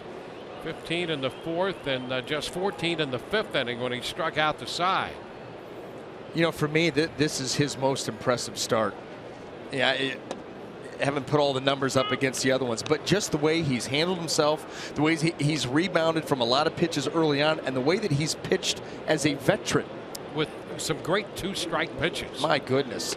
Well, you know, even that curveball that he struck out Brett Gardner with. Brett Gardner, you know, had fallen behind, taken a couple of pitches that were out of the zone, and then the curveball. And you see how late the swing was. Yeah. It reminds you of the swing of Didi Gregorius on the curveball earlier in the game. Yeah. They're just not recognizing that pitch until it's too late. Yeah, emergency swing. Yep. The fact that he's been able to go with that pitch in tighter counts, you know, 3-2 a number of times. The changeup 3-2. Pitching smart, sequencing well. He's got a great feel out there this afternoon. Sharply hit ground ball and gloved by Gregorius, and he whips a perfect throw to first to get Malin. It's a hard hit ball. And that ball got on Gregorius quick. Keep that glove off the dirt. Got a chance. And how about the throw? Just a quick flip, and that ball got over there on a line.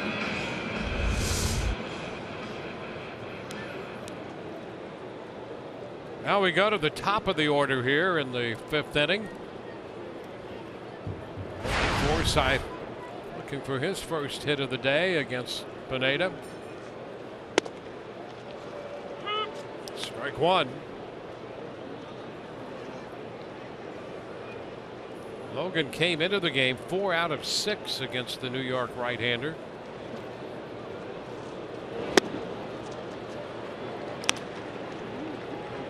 Slider's been pretty good for him today. It really has, and it's been even better when he's been ahead in the count. When he's been in control of that pitch and can sweep it out of the strike zone, not necessarily throw it for a strike. It's been great.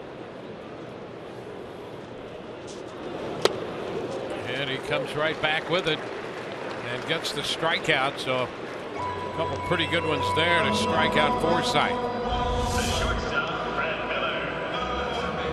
Able to manipulate that baseball right out on the fingertips. Stay on the side of it, get that sweeping action with a little bit of depth.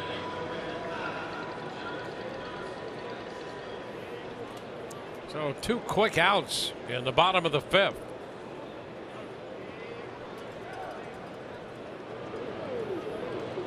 Brad Miller shortens on the bat, takes the pitch for a strike.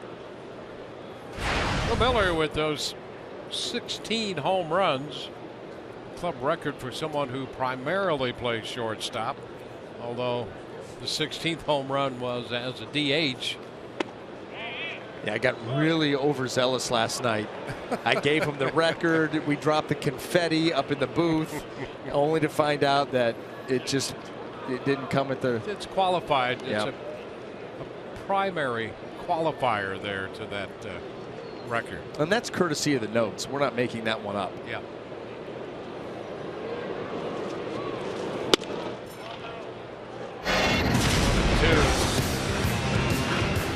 Run, an impressive shot last night.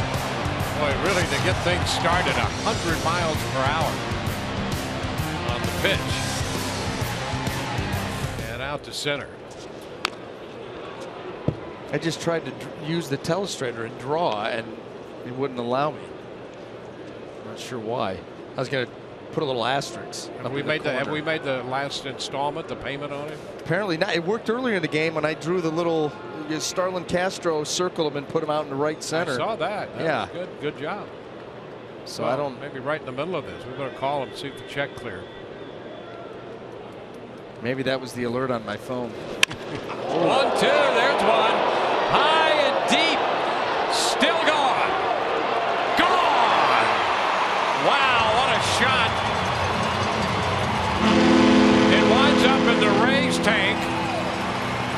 Well, that's his 17th home run. He hits this one as a shortstop. There's the record. 16 of them as a shortstop, 17 on the year.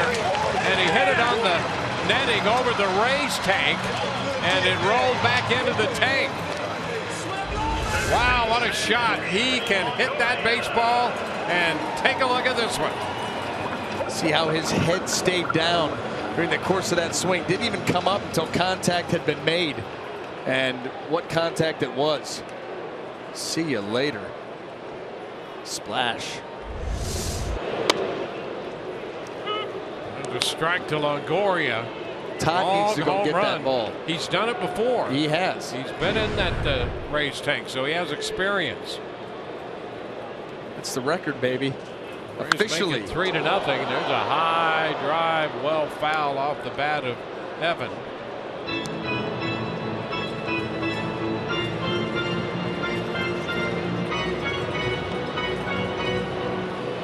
Trying to fish out that home run ball. I think Todd just waited right in there a few years ago and went in after it, got it. Swing and a miss. Longoria out on strikes, and a long home run by Brad Miller to make it 3-0. Look out below.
2 up in the 4th. Ground ball by Kiermaier got the first run home. Then Beckham's ground ball to the left side got Souza Jr. home with the second run. Not much doubt about the third run on Brad Miller's 17th homer of the year. Off the netting and rolling right down into the Rays tank back in center field. So it's 3-0.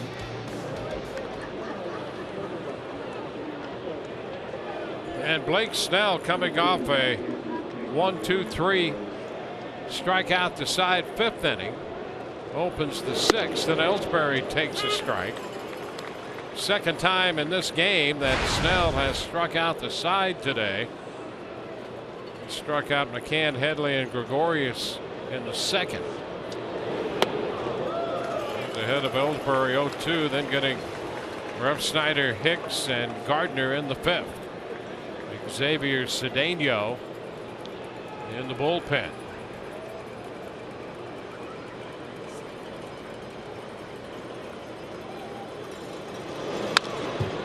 That's foul right back.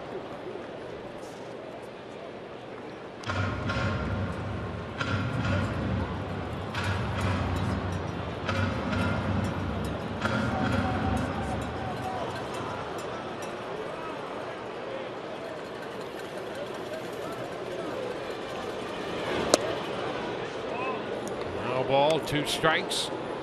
It was his second left-on-left changeup of this at bat. So not only does he feel comfortable throwing that pitch to the righties, but also to the lefties. At least this lefty. 2-2. Bounce that one in there.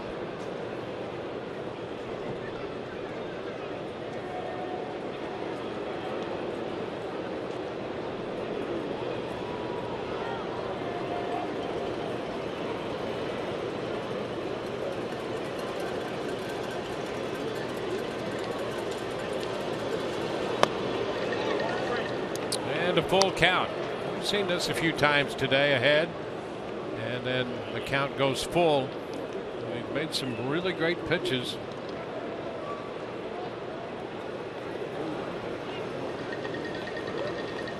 Mid-90s pitch count now. 3-2, and a foul ball, just a little piece of that one, and it's off Mailey. Ellsbury's still alive, just a piece of that fastball. Yeah, that hurts right off the inside of that right ankle. And even though you've got that padding, that still smokes you pretty good.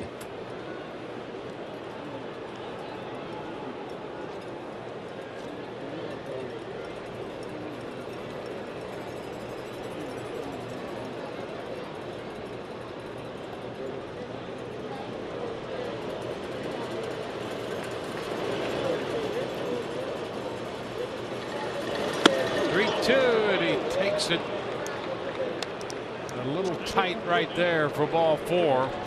Third walk issued by Snell. Here's what's coming up tomorrow. Rays Live, the pregame show presented by your Gold Coast Honda dealers.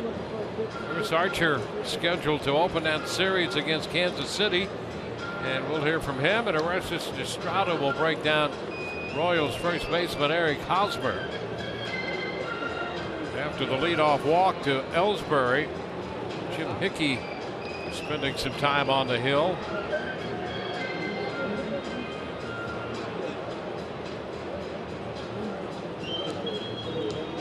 So the Yankees now for the 4th time today in 6 innings have put the leadoff man on base.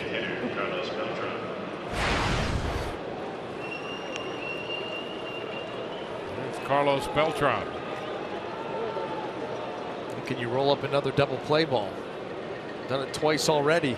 He had 3 coming into this game. In his first 8 starts, 2 today. Fly ball into left center. Dickerson's going to look up, and that one is gone. So Beltran hits one out, and that makes it a 1-run ball game. Well, the walk, and on the first pitch to Beltran, home run number 22. First pitch changeup. You remember that last at bat when they went curveball, he took the awkward swing once again, came back with the changeup, and he hit that ball that got by Snell. Now they try to start him with the changeup, and the veteran makes the adjustment and is right on this pitch. You know, the last 3 pitches he saw were soft, but you just, and when he's able to sneak out, closes the gap to within 1. Castro pitch is inside. 1-0. Well, that changes things in a hurry. Rays 3-run lead evaporates to 1.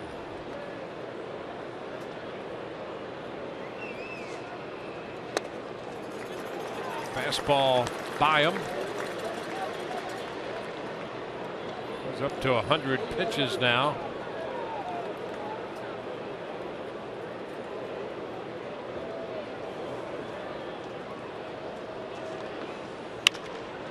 Fly ball right field. Souza on to make the catch. So 1 gone here in the top of the 6th with Brian McCann due up. And here comes the Rays manager, Kevin Cash, out. That's going to be it for Blake Snell. 101 pitches. Snell will depart with a 3-2 lead.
With the lead. Well, the pitch count got a little out of hand, but we saw some things from Blake Snell today that were very, well, just belied his age. I mean, some big pitches in some tight spots, some great sequences, some swings like that, a number of them on the curveball. That pitch was tough for this Yankee lineup to recognize, and I know that he's not happy. You know, he's one of those guys not happy because, well, not getting to finish this inning, and that pitch right there to Carlos Beltran, he was able to get on for a 2-run homer, but plenty of things to like about what Blake did today.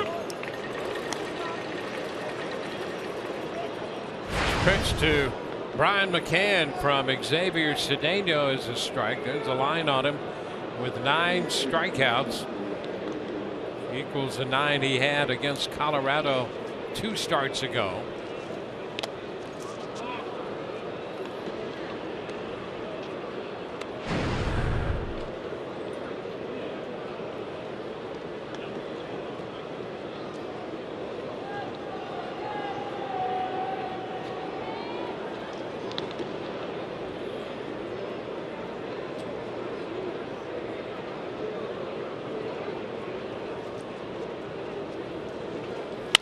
Ground ball back to the Rays lefty. Cedeno's tossed to first.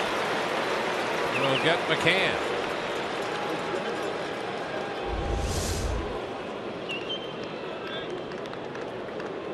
Boy, gave him a nice little hop right there up around the belt. Makes this play easy.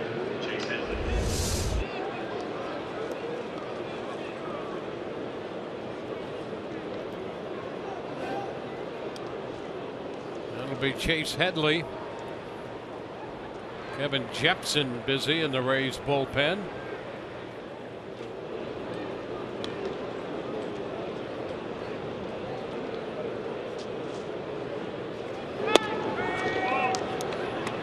Bit wide. 1-0.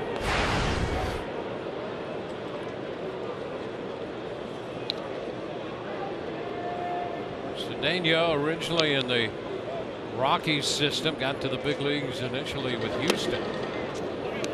Spent some time with the Washington Ball Club.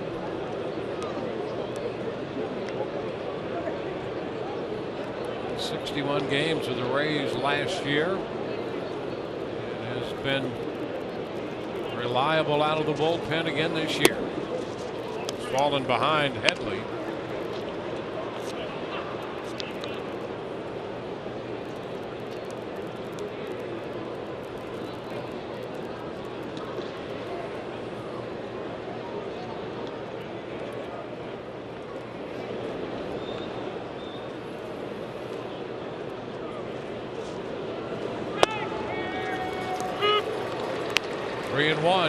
The thing about Cedeno too is there's no real secret to what he's going to come at you with. You know, he's got a cutter that's going to be in that 88 to 90 range and a curveball.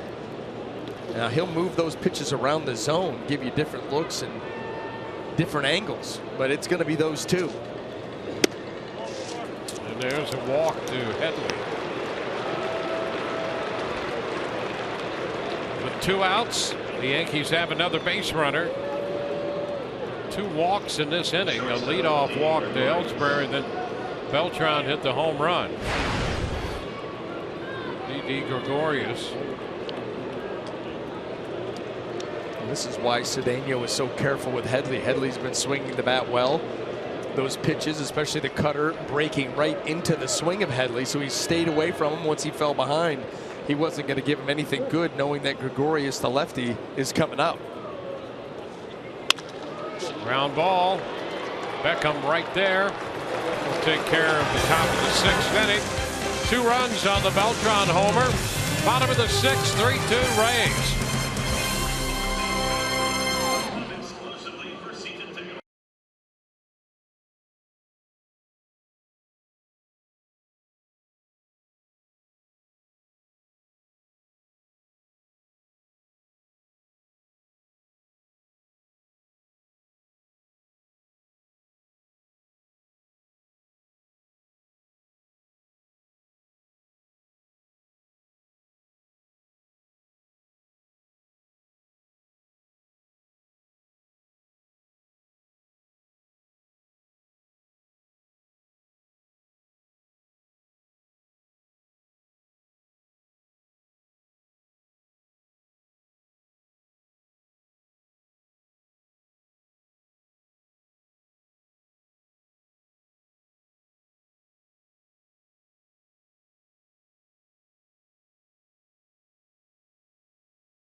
The cold hard facts today brought to you by Clean Crisp Coors Light. Most home runs to 102 games in franchise history, 133.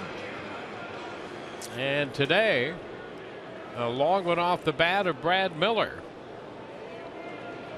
That comes on the heels of what, 3 last night? Yep. Just continue to add to that total.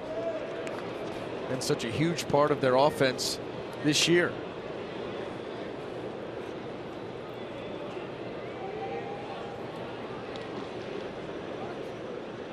Corey Dickerson's going to open the bottom of the 6th.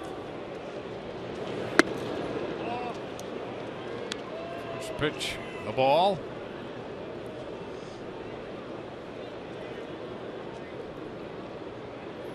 Brad Boxberger up in the Rays bullpen.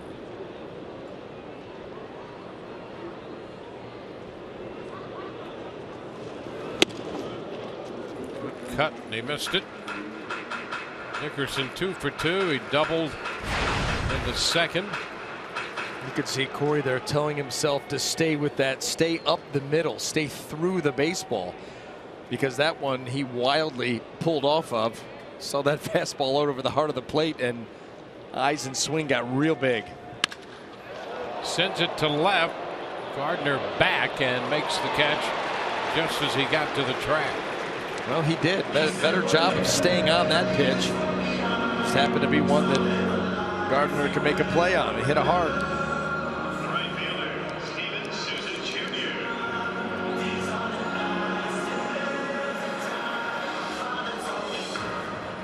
Steven Souza Jr. doubled in the 4th, scored a run. So he faces Pineda for the 3rd time today.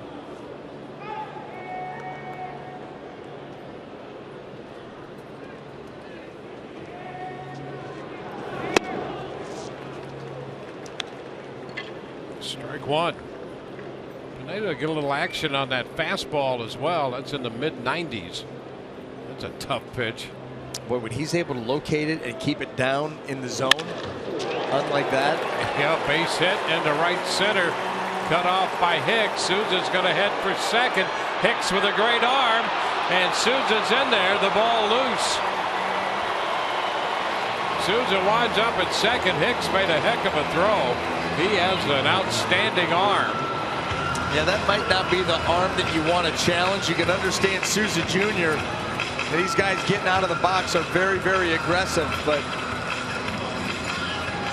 if Didi Gregorius could hold on to this, probably would have had an out. Nice job there by Souza Jr. staying through that baseball to the right side. But then right here, challenge this arm.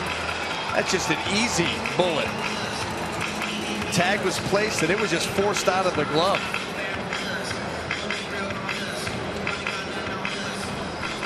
Tagged him actually twice on the left knee and the inside of the right thigh. Uh-oh. So he has his 2nd double. Got him right in the Souza.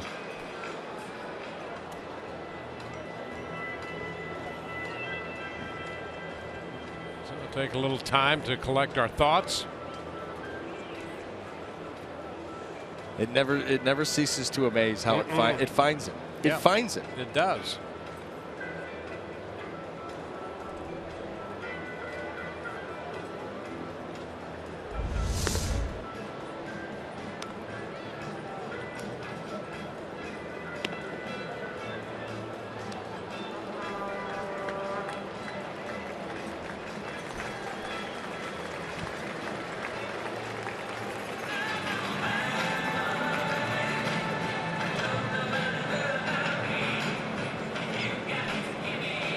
Jarring situation out there at second, but he's recovered and will remain in the game. The ball fell right out.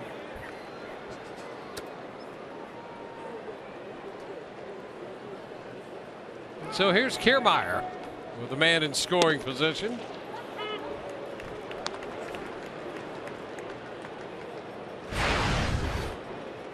A 1-strike count to Kevin.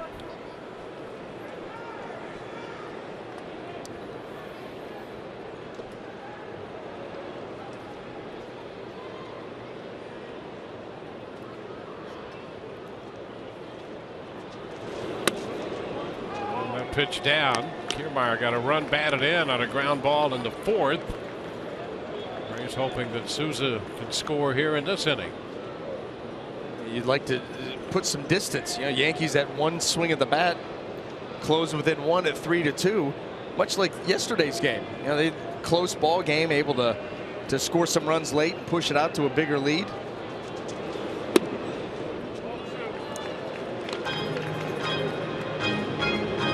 1.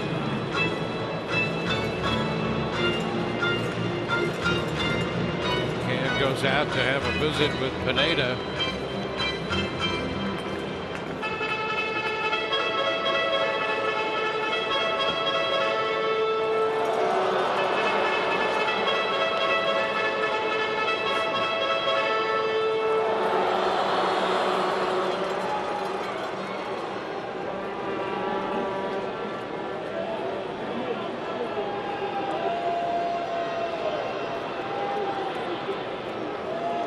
Team with 5 hits. The Rays lead 3-2. Chance for another one here. Kiermaier's ahead 3-1.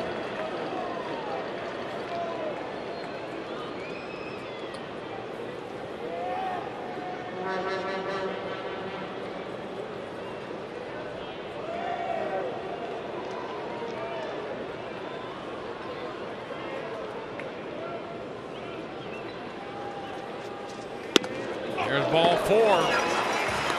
Pineda showing some frustration after walking Kiermaier. Now it's first and second with Beckham coming up. Girardi's on the bullpen phone. Yeah, I mean, you're seeing a guy missing badly. You got the visit, you know, from Brian McCann, and then the backdoor slider, and that fastball wasn't anywhere near the strike zone.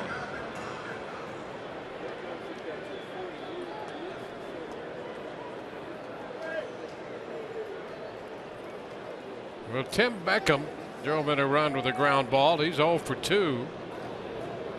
2 men on, 1 out.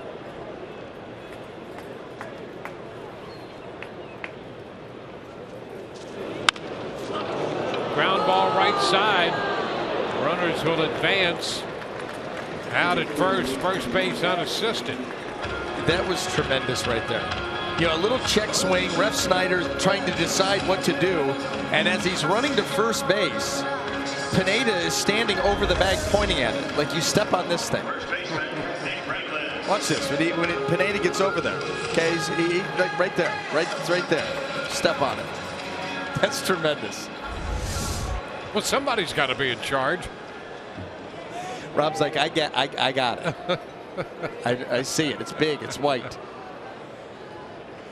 Second and third, 2 outs. Nick Franklin's going to get the intentional walk.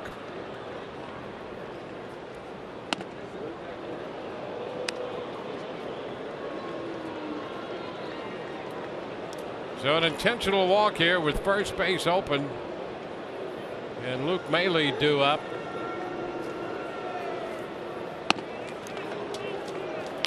Yankees have Luis Severino up in the bullpen.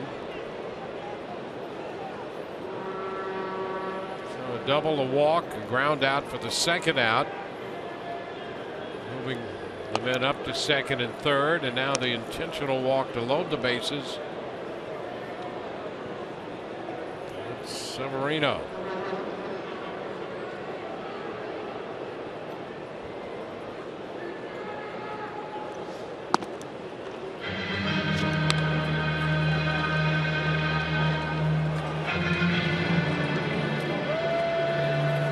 Well, Luke Maile, who has struck out and grounded out, coming up for the third time.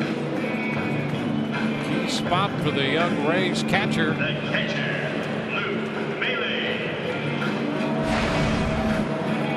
182 this time up.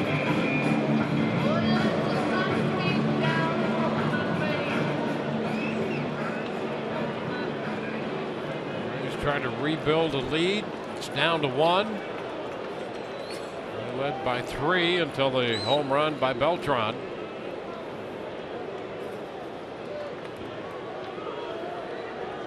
Souza Jr. third, Kiermaier second, Franklin at first. Ground ball headed toward the middle. Base hit into center. Souza Jr. scores. Kiermaier scores, and the Rays get those runs back. It's 5-2.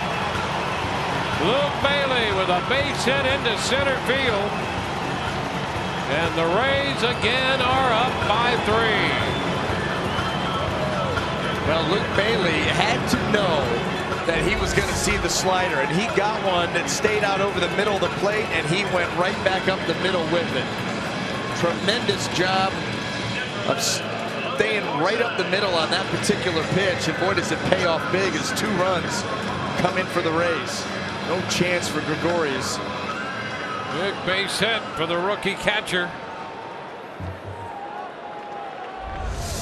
Maile had gone 2 for his last 24 before that RBI base hit, and he gets 2 with it. Now the top of the order, Logan Forsythe.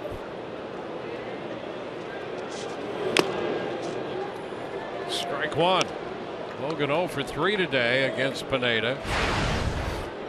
Well, there you go. The Rays bounce right back and answer the 2 in the top of the 6th with a 2-out base hit driving in 2 in the bottom. That's exactly what this team did last night too, which was so impressive. You know, they took the early lead, the 2-run homer for the Yankees. It gives them a 1-run lead, and then answered right away with Kurt Casale taking 1 out to retake the lead.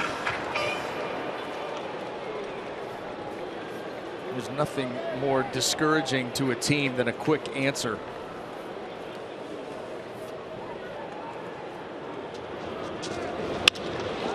Fly ball center field. Ellsbury to his left. They're waiting, and the Rays are out in the 6th, but they cash in 2 more runs, leading 5-2 through 6.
Right-hander James Shields extending his club record. 7th career shutout, all coming within 5 years. First of his shutouts that he did not allow a runner to advance beyond first base. That our Geico great moment.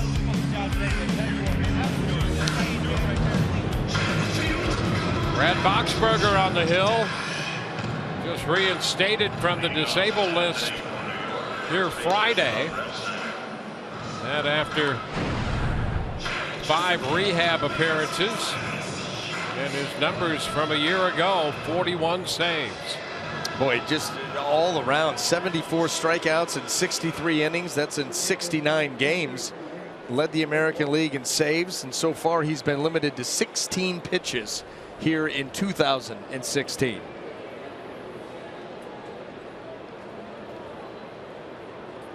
Rob Refsnyder, the first baseman, leads it off and fouls it away. Strike 1.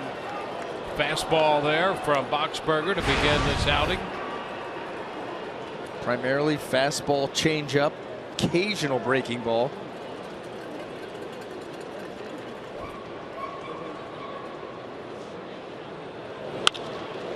High ball left center. Dickerson over there making the catch.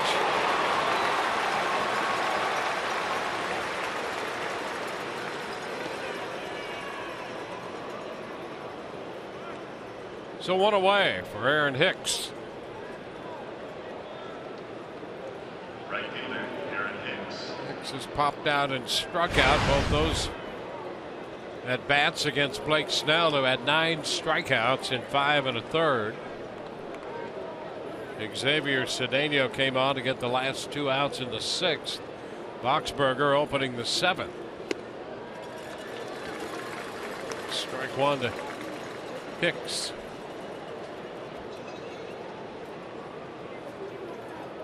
Boxberger's only appearance in the big leagues this year was on the 31st of May, exactly 2 months ago, against Kansas City. And he sustained the oblique injury then that put him back on the list.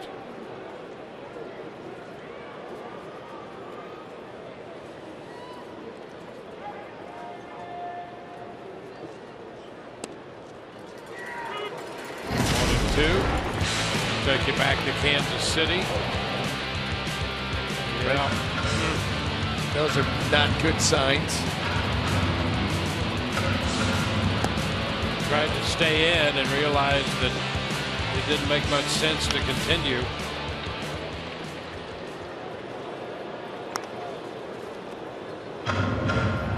And back here in this game against New York, ahead of Hicks 1 and 2.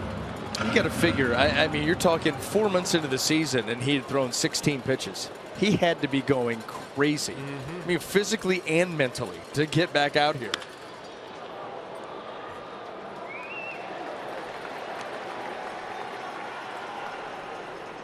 And now the goal is to finish up strong. Yep. Well, you go from all those saves, 41 saves a year ago. An all-star.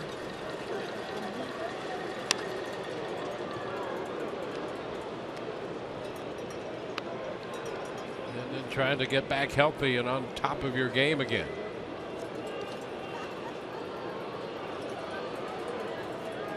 Same with that guy right there, Alex Cobb. Restarted his rehab. All the word that we got from that positive, so that's good news to see him pointed in the right direction.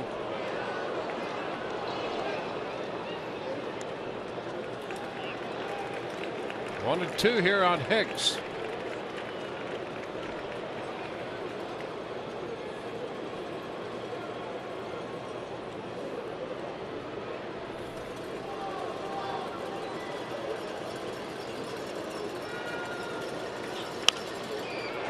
Bounds it again, another fastball.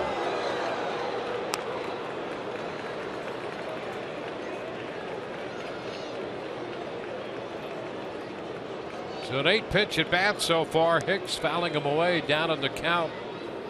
1 and 2 at the top of the order. Brett Gardner on deck.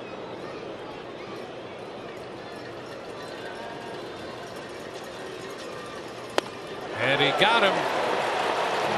Finally the changeup, and he strikes him out. Just continue to go back and forth, speed you up, slow you down, and eventually he's able to find a crack here with Aaron Hicks and just out in front. 10th strikeout for Rays pitching today.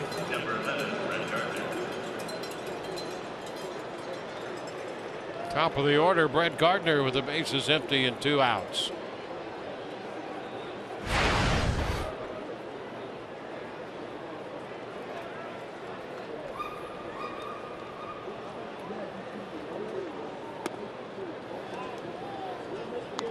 Gardner's walked and singled. Struck out in the 5th inning against Snell.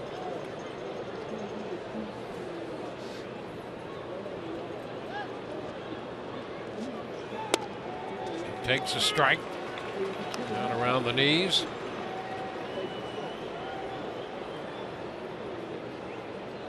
Rays have won 3 straight. 3 times this year. They've won as many as 4 in a row. Trying to do it again. Now 1-2 on Gardner.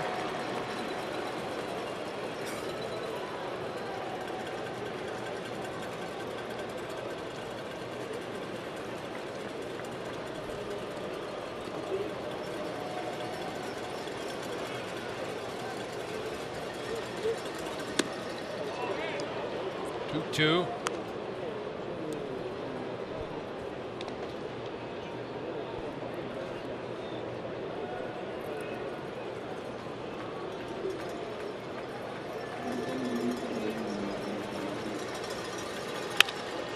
Line drive, base hit, right center.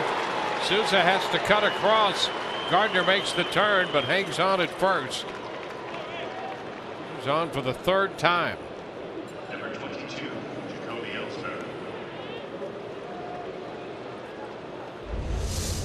Oh, this was just a nice job staying back on the changeup. That ball elevated a little bit, makes it easier for Brett Gardner. As you see, he just kind of swats that ball out there, gets it by Beckham. 2-out hit. Important for Boxberger, with who's lurking on deck, to finish this off right here with Ellsbury.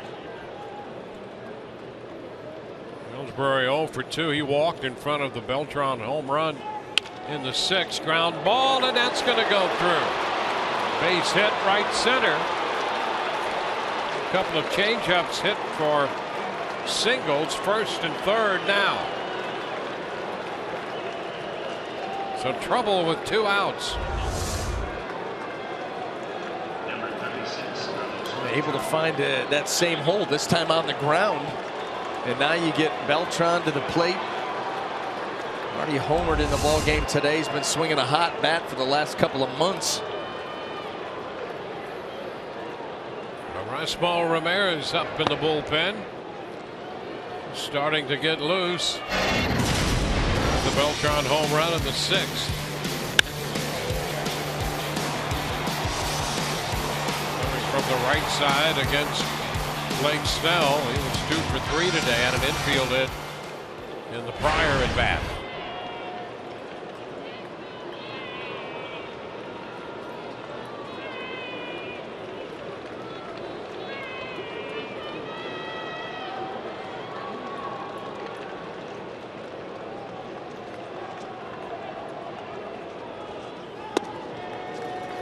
First pitch strike.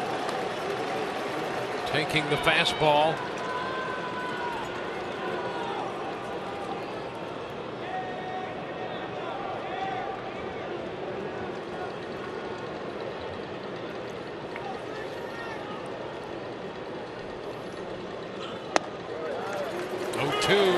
And again. Getting ahead with the fastball.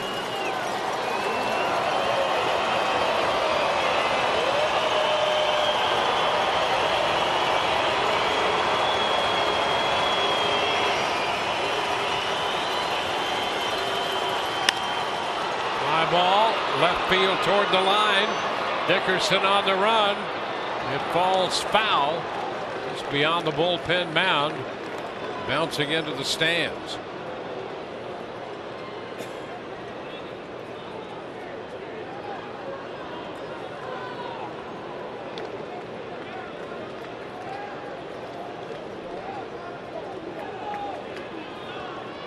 Beltran, since about the middle of May, has hit up around 340.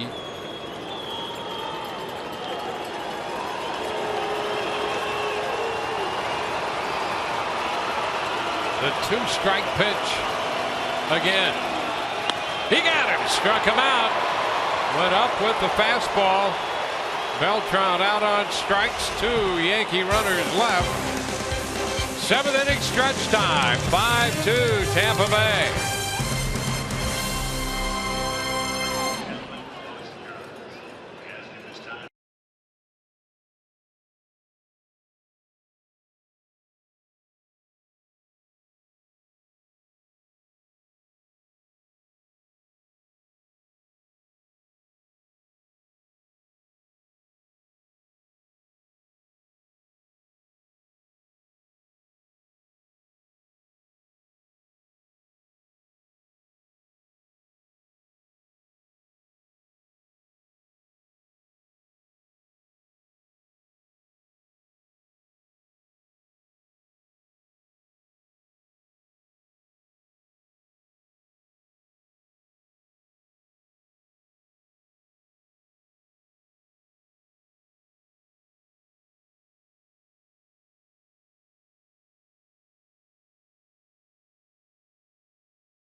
visit Dodge.com.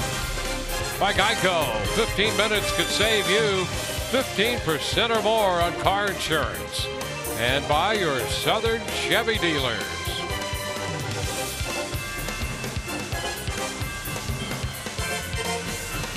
Rays and the Yankees wrapping up this 3-game series.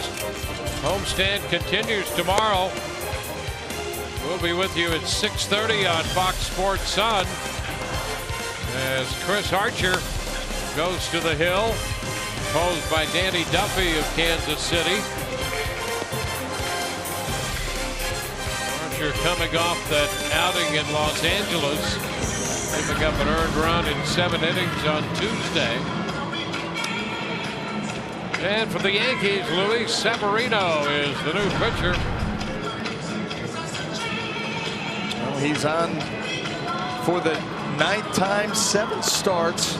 You know, he had that terrible run at the beginning of the season, and the Yankees thought that he needed more seasoning, so they sent him to the minor leagues to work on some things, and then coming back up here and working his way back out of the bullpen.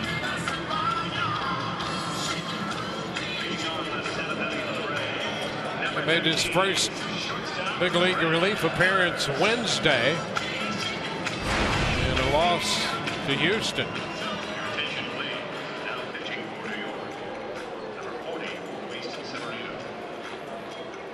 6 innings for Pineda, 6 hits, 5 runs, 4 walks, and 8 strikeouts. Gave up the home run to Brad Miller. And Miller leads off here against Severino. A ball, no strikes. Severino with high octane velocity. Mid-90s on the first pitch. How about that bend? 86-mile-an-hour slider.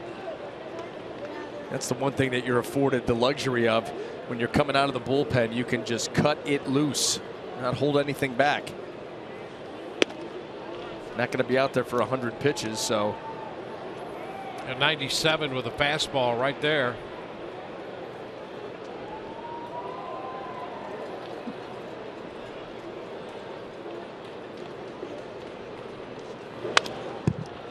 Fouled back, 2-2. Well, Miller homered last night on a 100-mile-per-hour pitch from Nathan Eovaldi.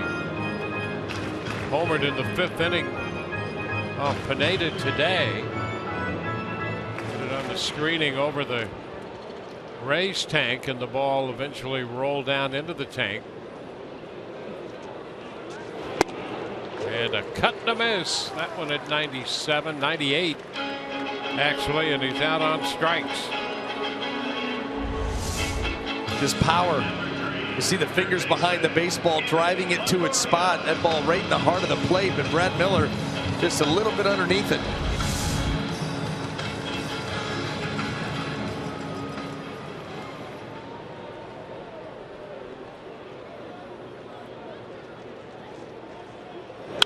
But Longoria fouls the first pitch back. That's a strike.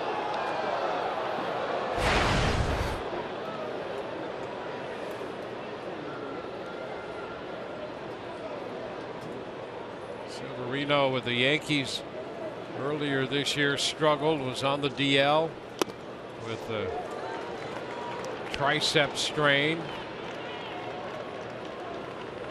Rehab assignment in the minor leagues. Trying to find the form that made him so impressive a year ago. Ground ball by the mound. Gregorius gloves, turns and throws, and Longoria is the second out of the 7th inning. A nice little feel for the position there by Gregorius. That ball looked like it had a chance to sneak into center field, and Gregorius now, like, as he backs up there to get the hop that he wants, he then realizes he doesn't have enough time. You got to spin and get rid of it quick. It's funny watching these guys and the way that they attack the baseball. And that's really what they're doing, attacking the baseball and getting the hop that they want. Do I step back? If I do that, now I've got to get my throw over there in a hurry. If I charge it, I can get the short hop. Got to make these decisions on the fly. Corey Dickerson, the first pitch slider in for a strike. Pretty good one. Dickerson 2 for 3 today, and a fly ball to the warning track and left. Well, he's on another one of those stretches where he's been swinging the bat well, and we've seen a lot of balls hit to left field. In fact, his last 2 had a base hit that way and lined out to Gardner, and that was on top of going deep out into right center field off the wall, about halfway up first to bat. Yeah, he smoked that pitch in the second inning. Wow, did he hit that?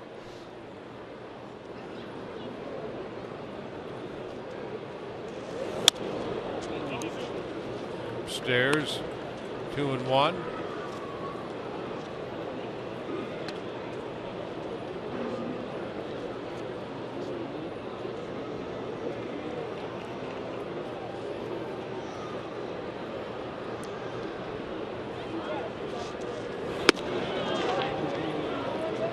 Three-one count.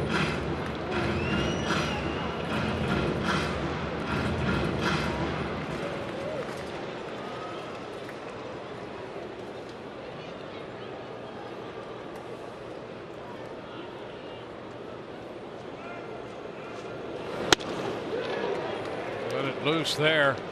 That one at 98. Who are you talking about? A big swing, big pitch. Yeah, let's say both of them. You're right. Well, you know what? 3-1. If you're going to go with the fastball, you're going to put everything you got behind it. And if you're going to swing at the 3-1 fastball, you're going to try to hit it out of here.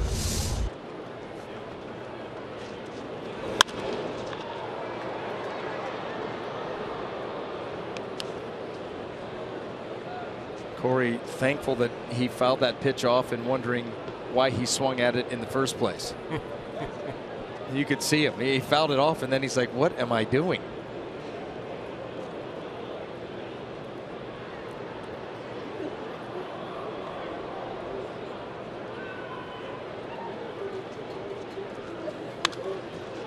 Another one, and he fouls this one back. 99.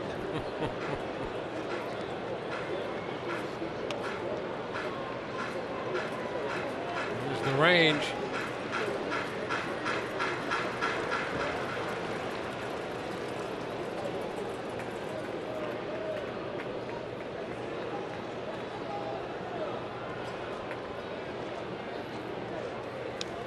And ball 4. Tough to offer at that one.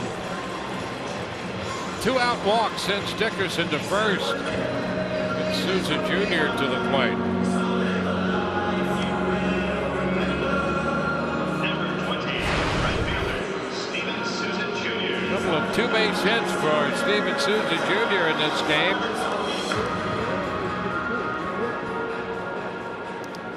.242 on the year and 2 for 3 today. He scored 2 runs.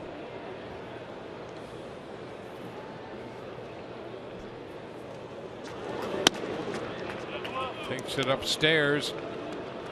Ball, no strikes.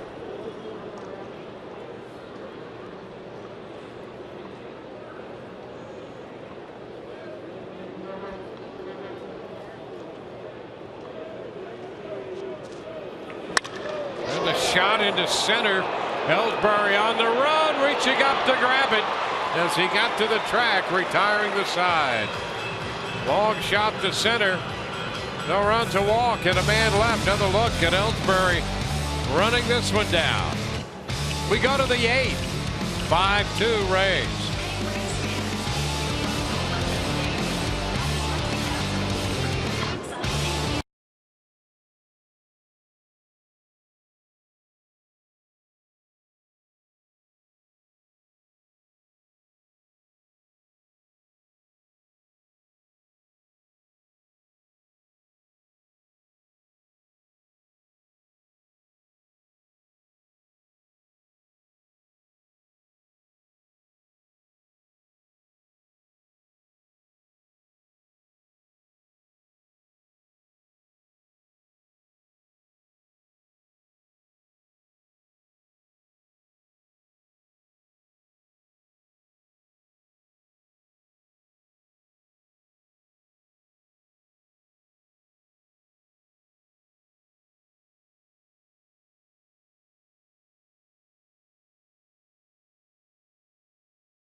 the Trop. Third game of the series. Rays have taken the first 2 games and they lead 5-2 in this one. Erasmo Ramirez will go to the mound with the Rays holding this 3-run lead.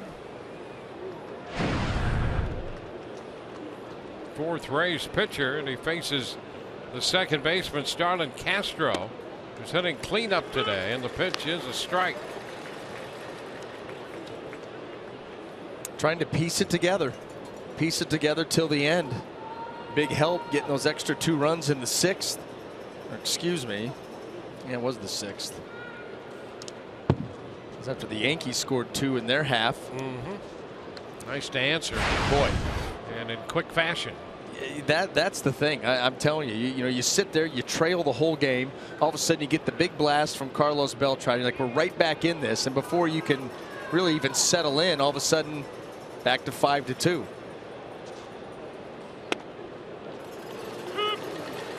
Strike 1 and 2. Baltimore and Toronto at Toronto in the top of the 9th, tied 2-2. Tulowitzki hit a home run, his 18th for the Blue Jays. Just fouled right back.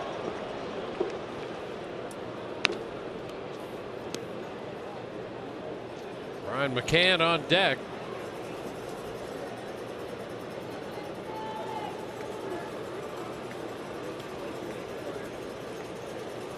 Blue Jays started the day leading Baltimore by a half game in the East. Little chop, charged barehanded, and the throw is high beyond Franklin. Souza to make the pickup, and down to second goes Castro. So a barehanded pickup and throw in the effort by Longoria, and that's going to be a hit and an error. That's this. Well, the other one got changed, but this one, you see the barehand, such a tough play throwing on the run, and that ball sails a little bit, and then Nick Franklin, not quite the same size as Logan Morrison over there, and he's not able to flag it down.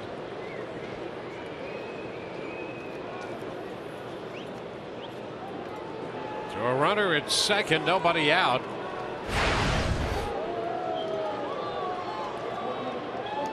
Fifth time the Yankees have put the leadoff man on base in 8 innings of this game. McCann shoots it the other way. Base hit into left. They're going to send Castro to the plate, making it 5-3. In the space of 2 pitches, the Yankees have an additional run and have cut the deficit. Well, this is a desperate team. This pitch right here, it's away, but up there around thigh high, and McCann makes it a little easier for him to go up the middle the other way. And after the error allowed Castro to get to second, he's going to score easy. Now get the tying run to the plate. Chase Headley.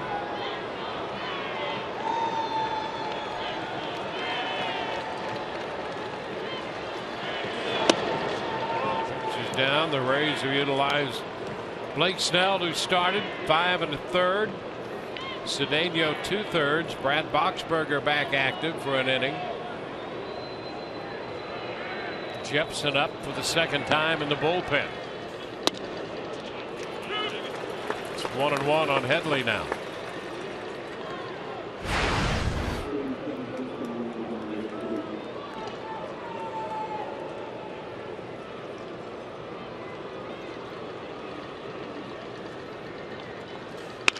Ground ball right side.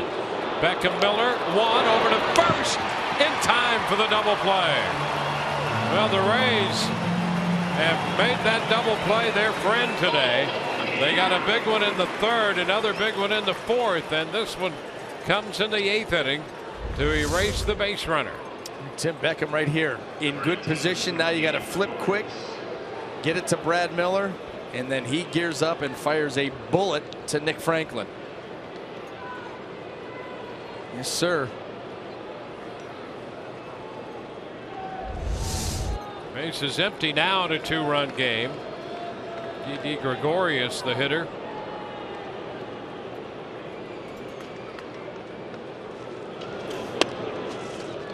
Big strike.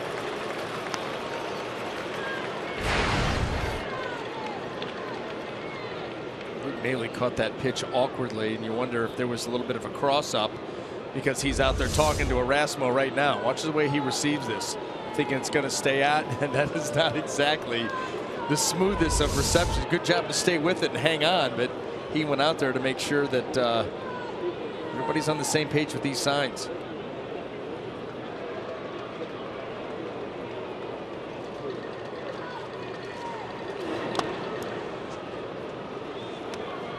One.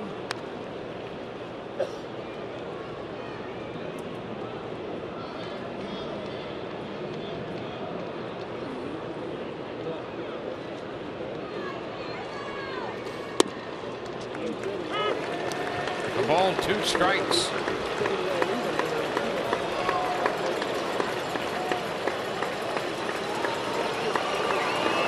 Braves and the Yankees in the 8th inning.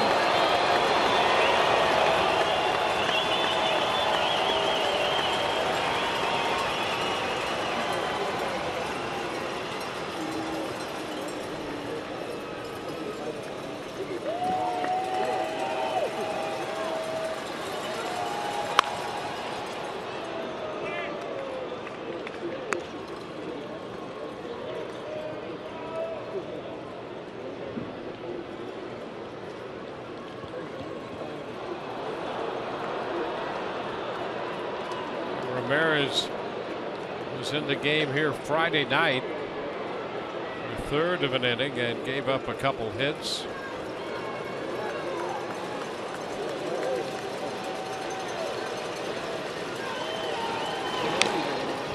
Tap foul.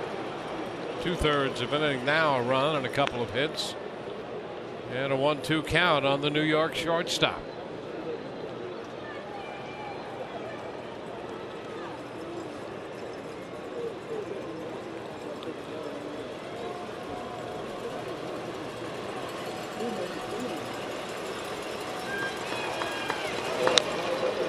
Just a little bit of that one to foul it. Now they're trying to decide how they want to finish him. They've stayed down with Gregorius this entire at-bat, and another good change up there. Look at the action late, but Gregorius is able to get the bat out there and just foul it off. You know, Ramirez, not too often does he climb the ladder with the fastball, but this may be one of those times, if you feel good with it, to try and do it. Swung on, fly ball to center. Right there to catch it, Kiermaier. They get a run. We go to the bottom of the 8th. 5-3 Rays.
8th inning. Follow Rays Baseball live with the MLB.com at Bat app. Stay up to the moment at any moment with Game Day. Live game video highlights, StatCast, news, and more. So download MLB.com at Bat, the #1 app for live baseball on your phone and or tablet. Leading off the bottom of the 8th is Kevin Kiermaier. Takes the fastball wide. 1 ball, no strikes.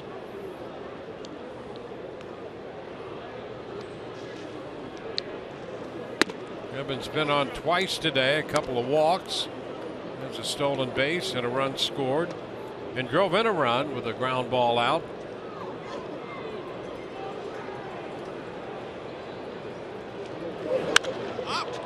Pop to the left side. Headley chasing it, looking for it, finds it, comes back, and cannot hold it. Had it in the glove, and it popped out. He overran it. When he finally did pick it up and tried to make the adjustment, Kiermaier is going to get another chance. Boy, a lot of action on this fly ball, or this little pop-up. A lot of spin back towards the field. Had it there for a second, almost was able to recover and get it.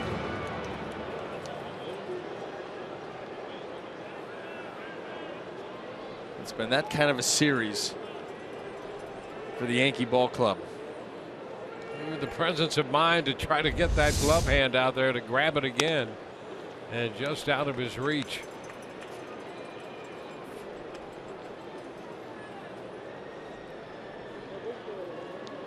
(3-1) to count.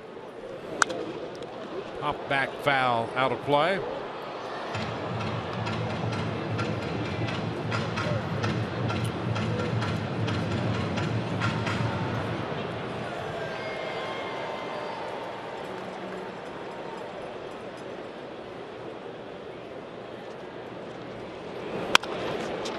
Ball right to Castro between first and second on the shift.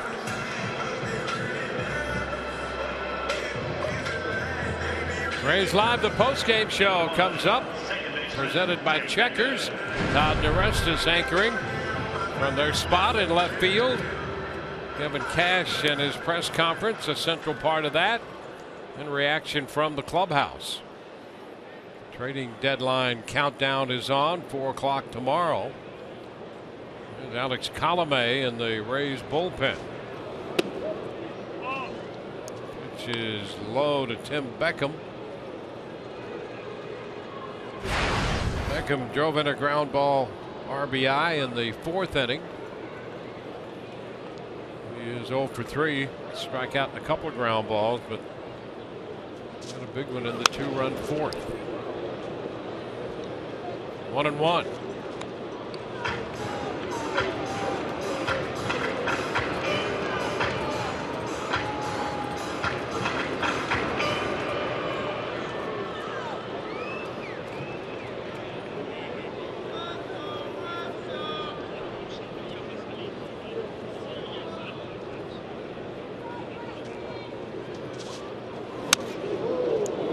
Close there. You can hear that one up as he approaches 100 miles per hour with his velocity. And up 98. And that one 99 on this ballpark board here. That little buzz, that little up by the ear. Yeah, you know it's there. Yes. Might not be able to see it, but you can hear it. 3-1. He held up in time. We talked about coming out of the bullpen and being afforded the luxury of not holding anything back. But what we've seen here from Severino on a number of these fastballs is overthrowing. Yeah, not only not holding anything back, but coming out of your mechanics and being really loose with the command. 3-1. Pop foul. That will carry out of play.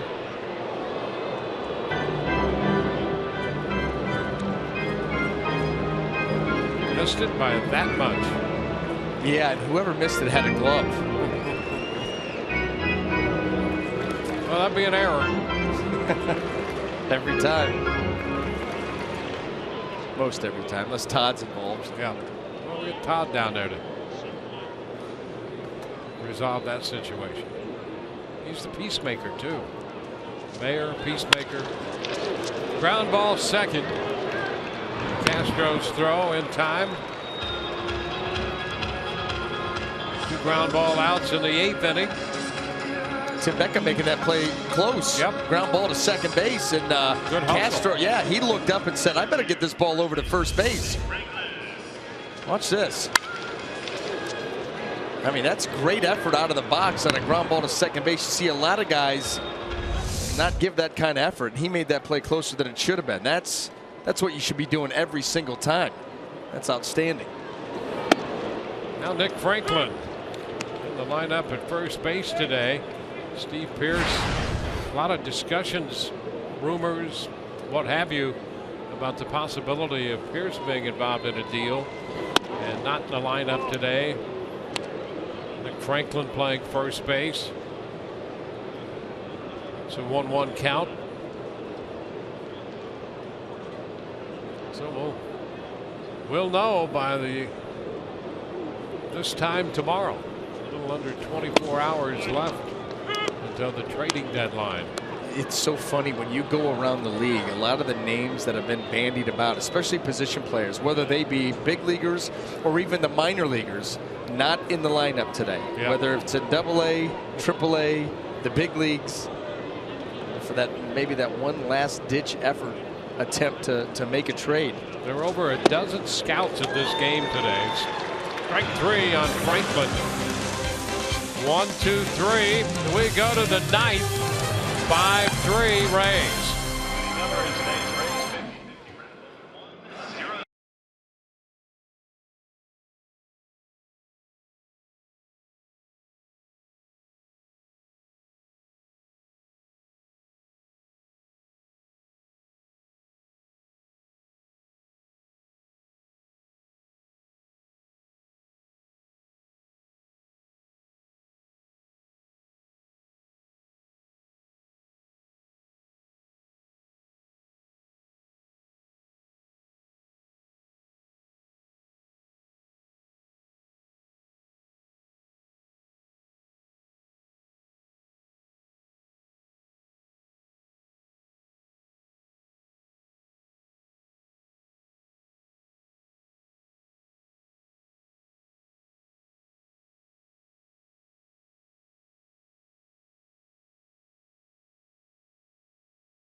Brought to you by Dodge. Visit Dodge.com. By the Ruth Law Team. And by your Gulf Coast Honda dealers.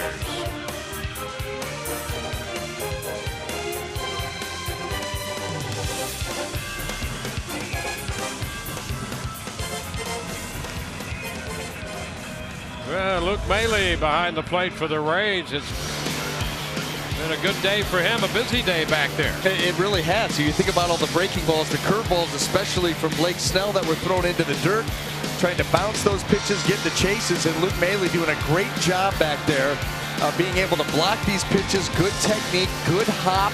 You see him knock these balls down with a runner on base, and he's out of that stance quickly to pounce on those baseballs and keep runners from advancing. He, something that we noticed, all those breaking balls in the dirt, and a great job that he's done here this afternoon. Alex Colomé on for the 38th time.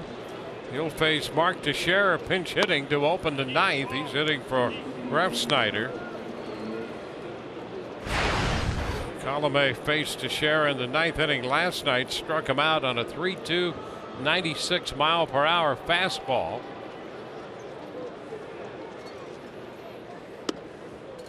And gets a strike. It's 1-1. Hicks due next, and Alex Rodriguez is on deck. Rays leading 5-3. And a ground ball to the right side. Beckham with the pickup and the toss to Franklin. Teixeira's the first out. So important to get that first out. Always, especially trying to close. And now A-Rod, Alex Rodriguez, will pinch hit for Hicks.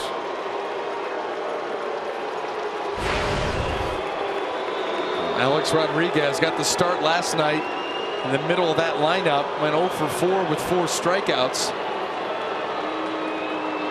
Colomé finished him off. Trying to do it again here. 1 out in the 9th.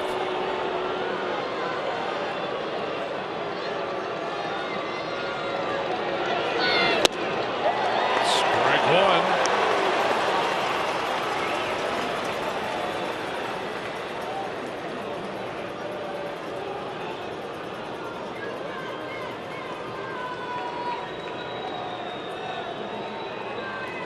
Snell, Cedeno, Boxberger, Ramirez, and Colomé.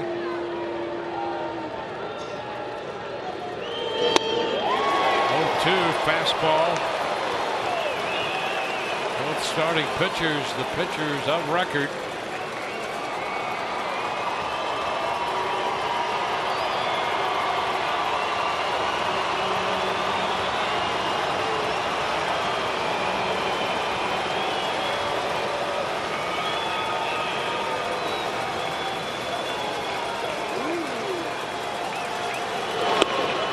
Did he go?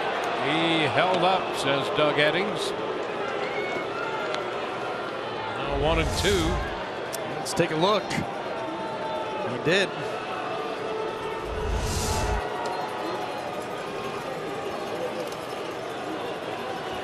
Rays trying to complete the sweep.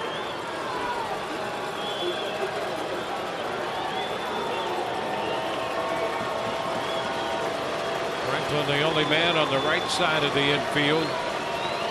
1-2 pitch. 2-2.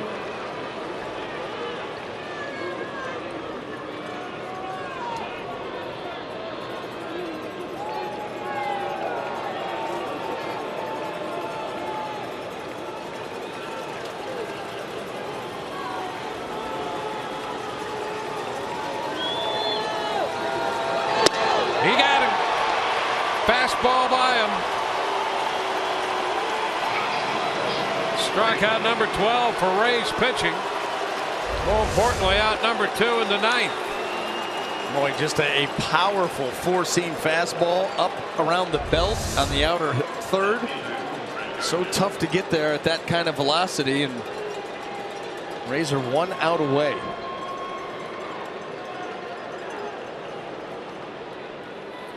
Colomé will face Brett Gardner. Colomé worked 2/3 of an inning for the save on Friday.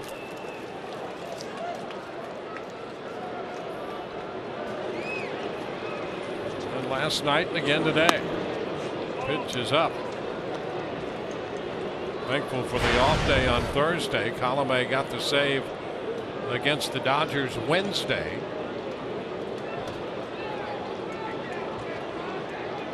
He went for a while there, not getting much use at all, and now he's a horse. That's a strike. Well, the Rays trying to win their 4th in a row, and if they do, and he finishes it, he will have closed all 4 victories. That's after going a month without having 4 opportunities. That's right.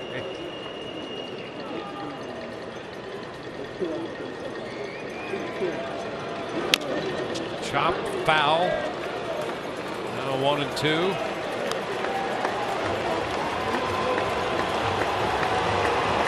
Rays have 2 sweeps this year. One in Toronto and one in Anaheim over the Angels.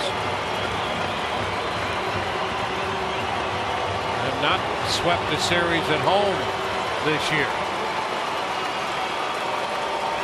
They're an out away from doing that.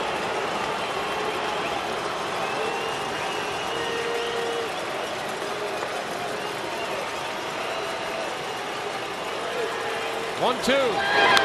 Bounds it release of the fastball up.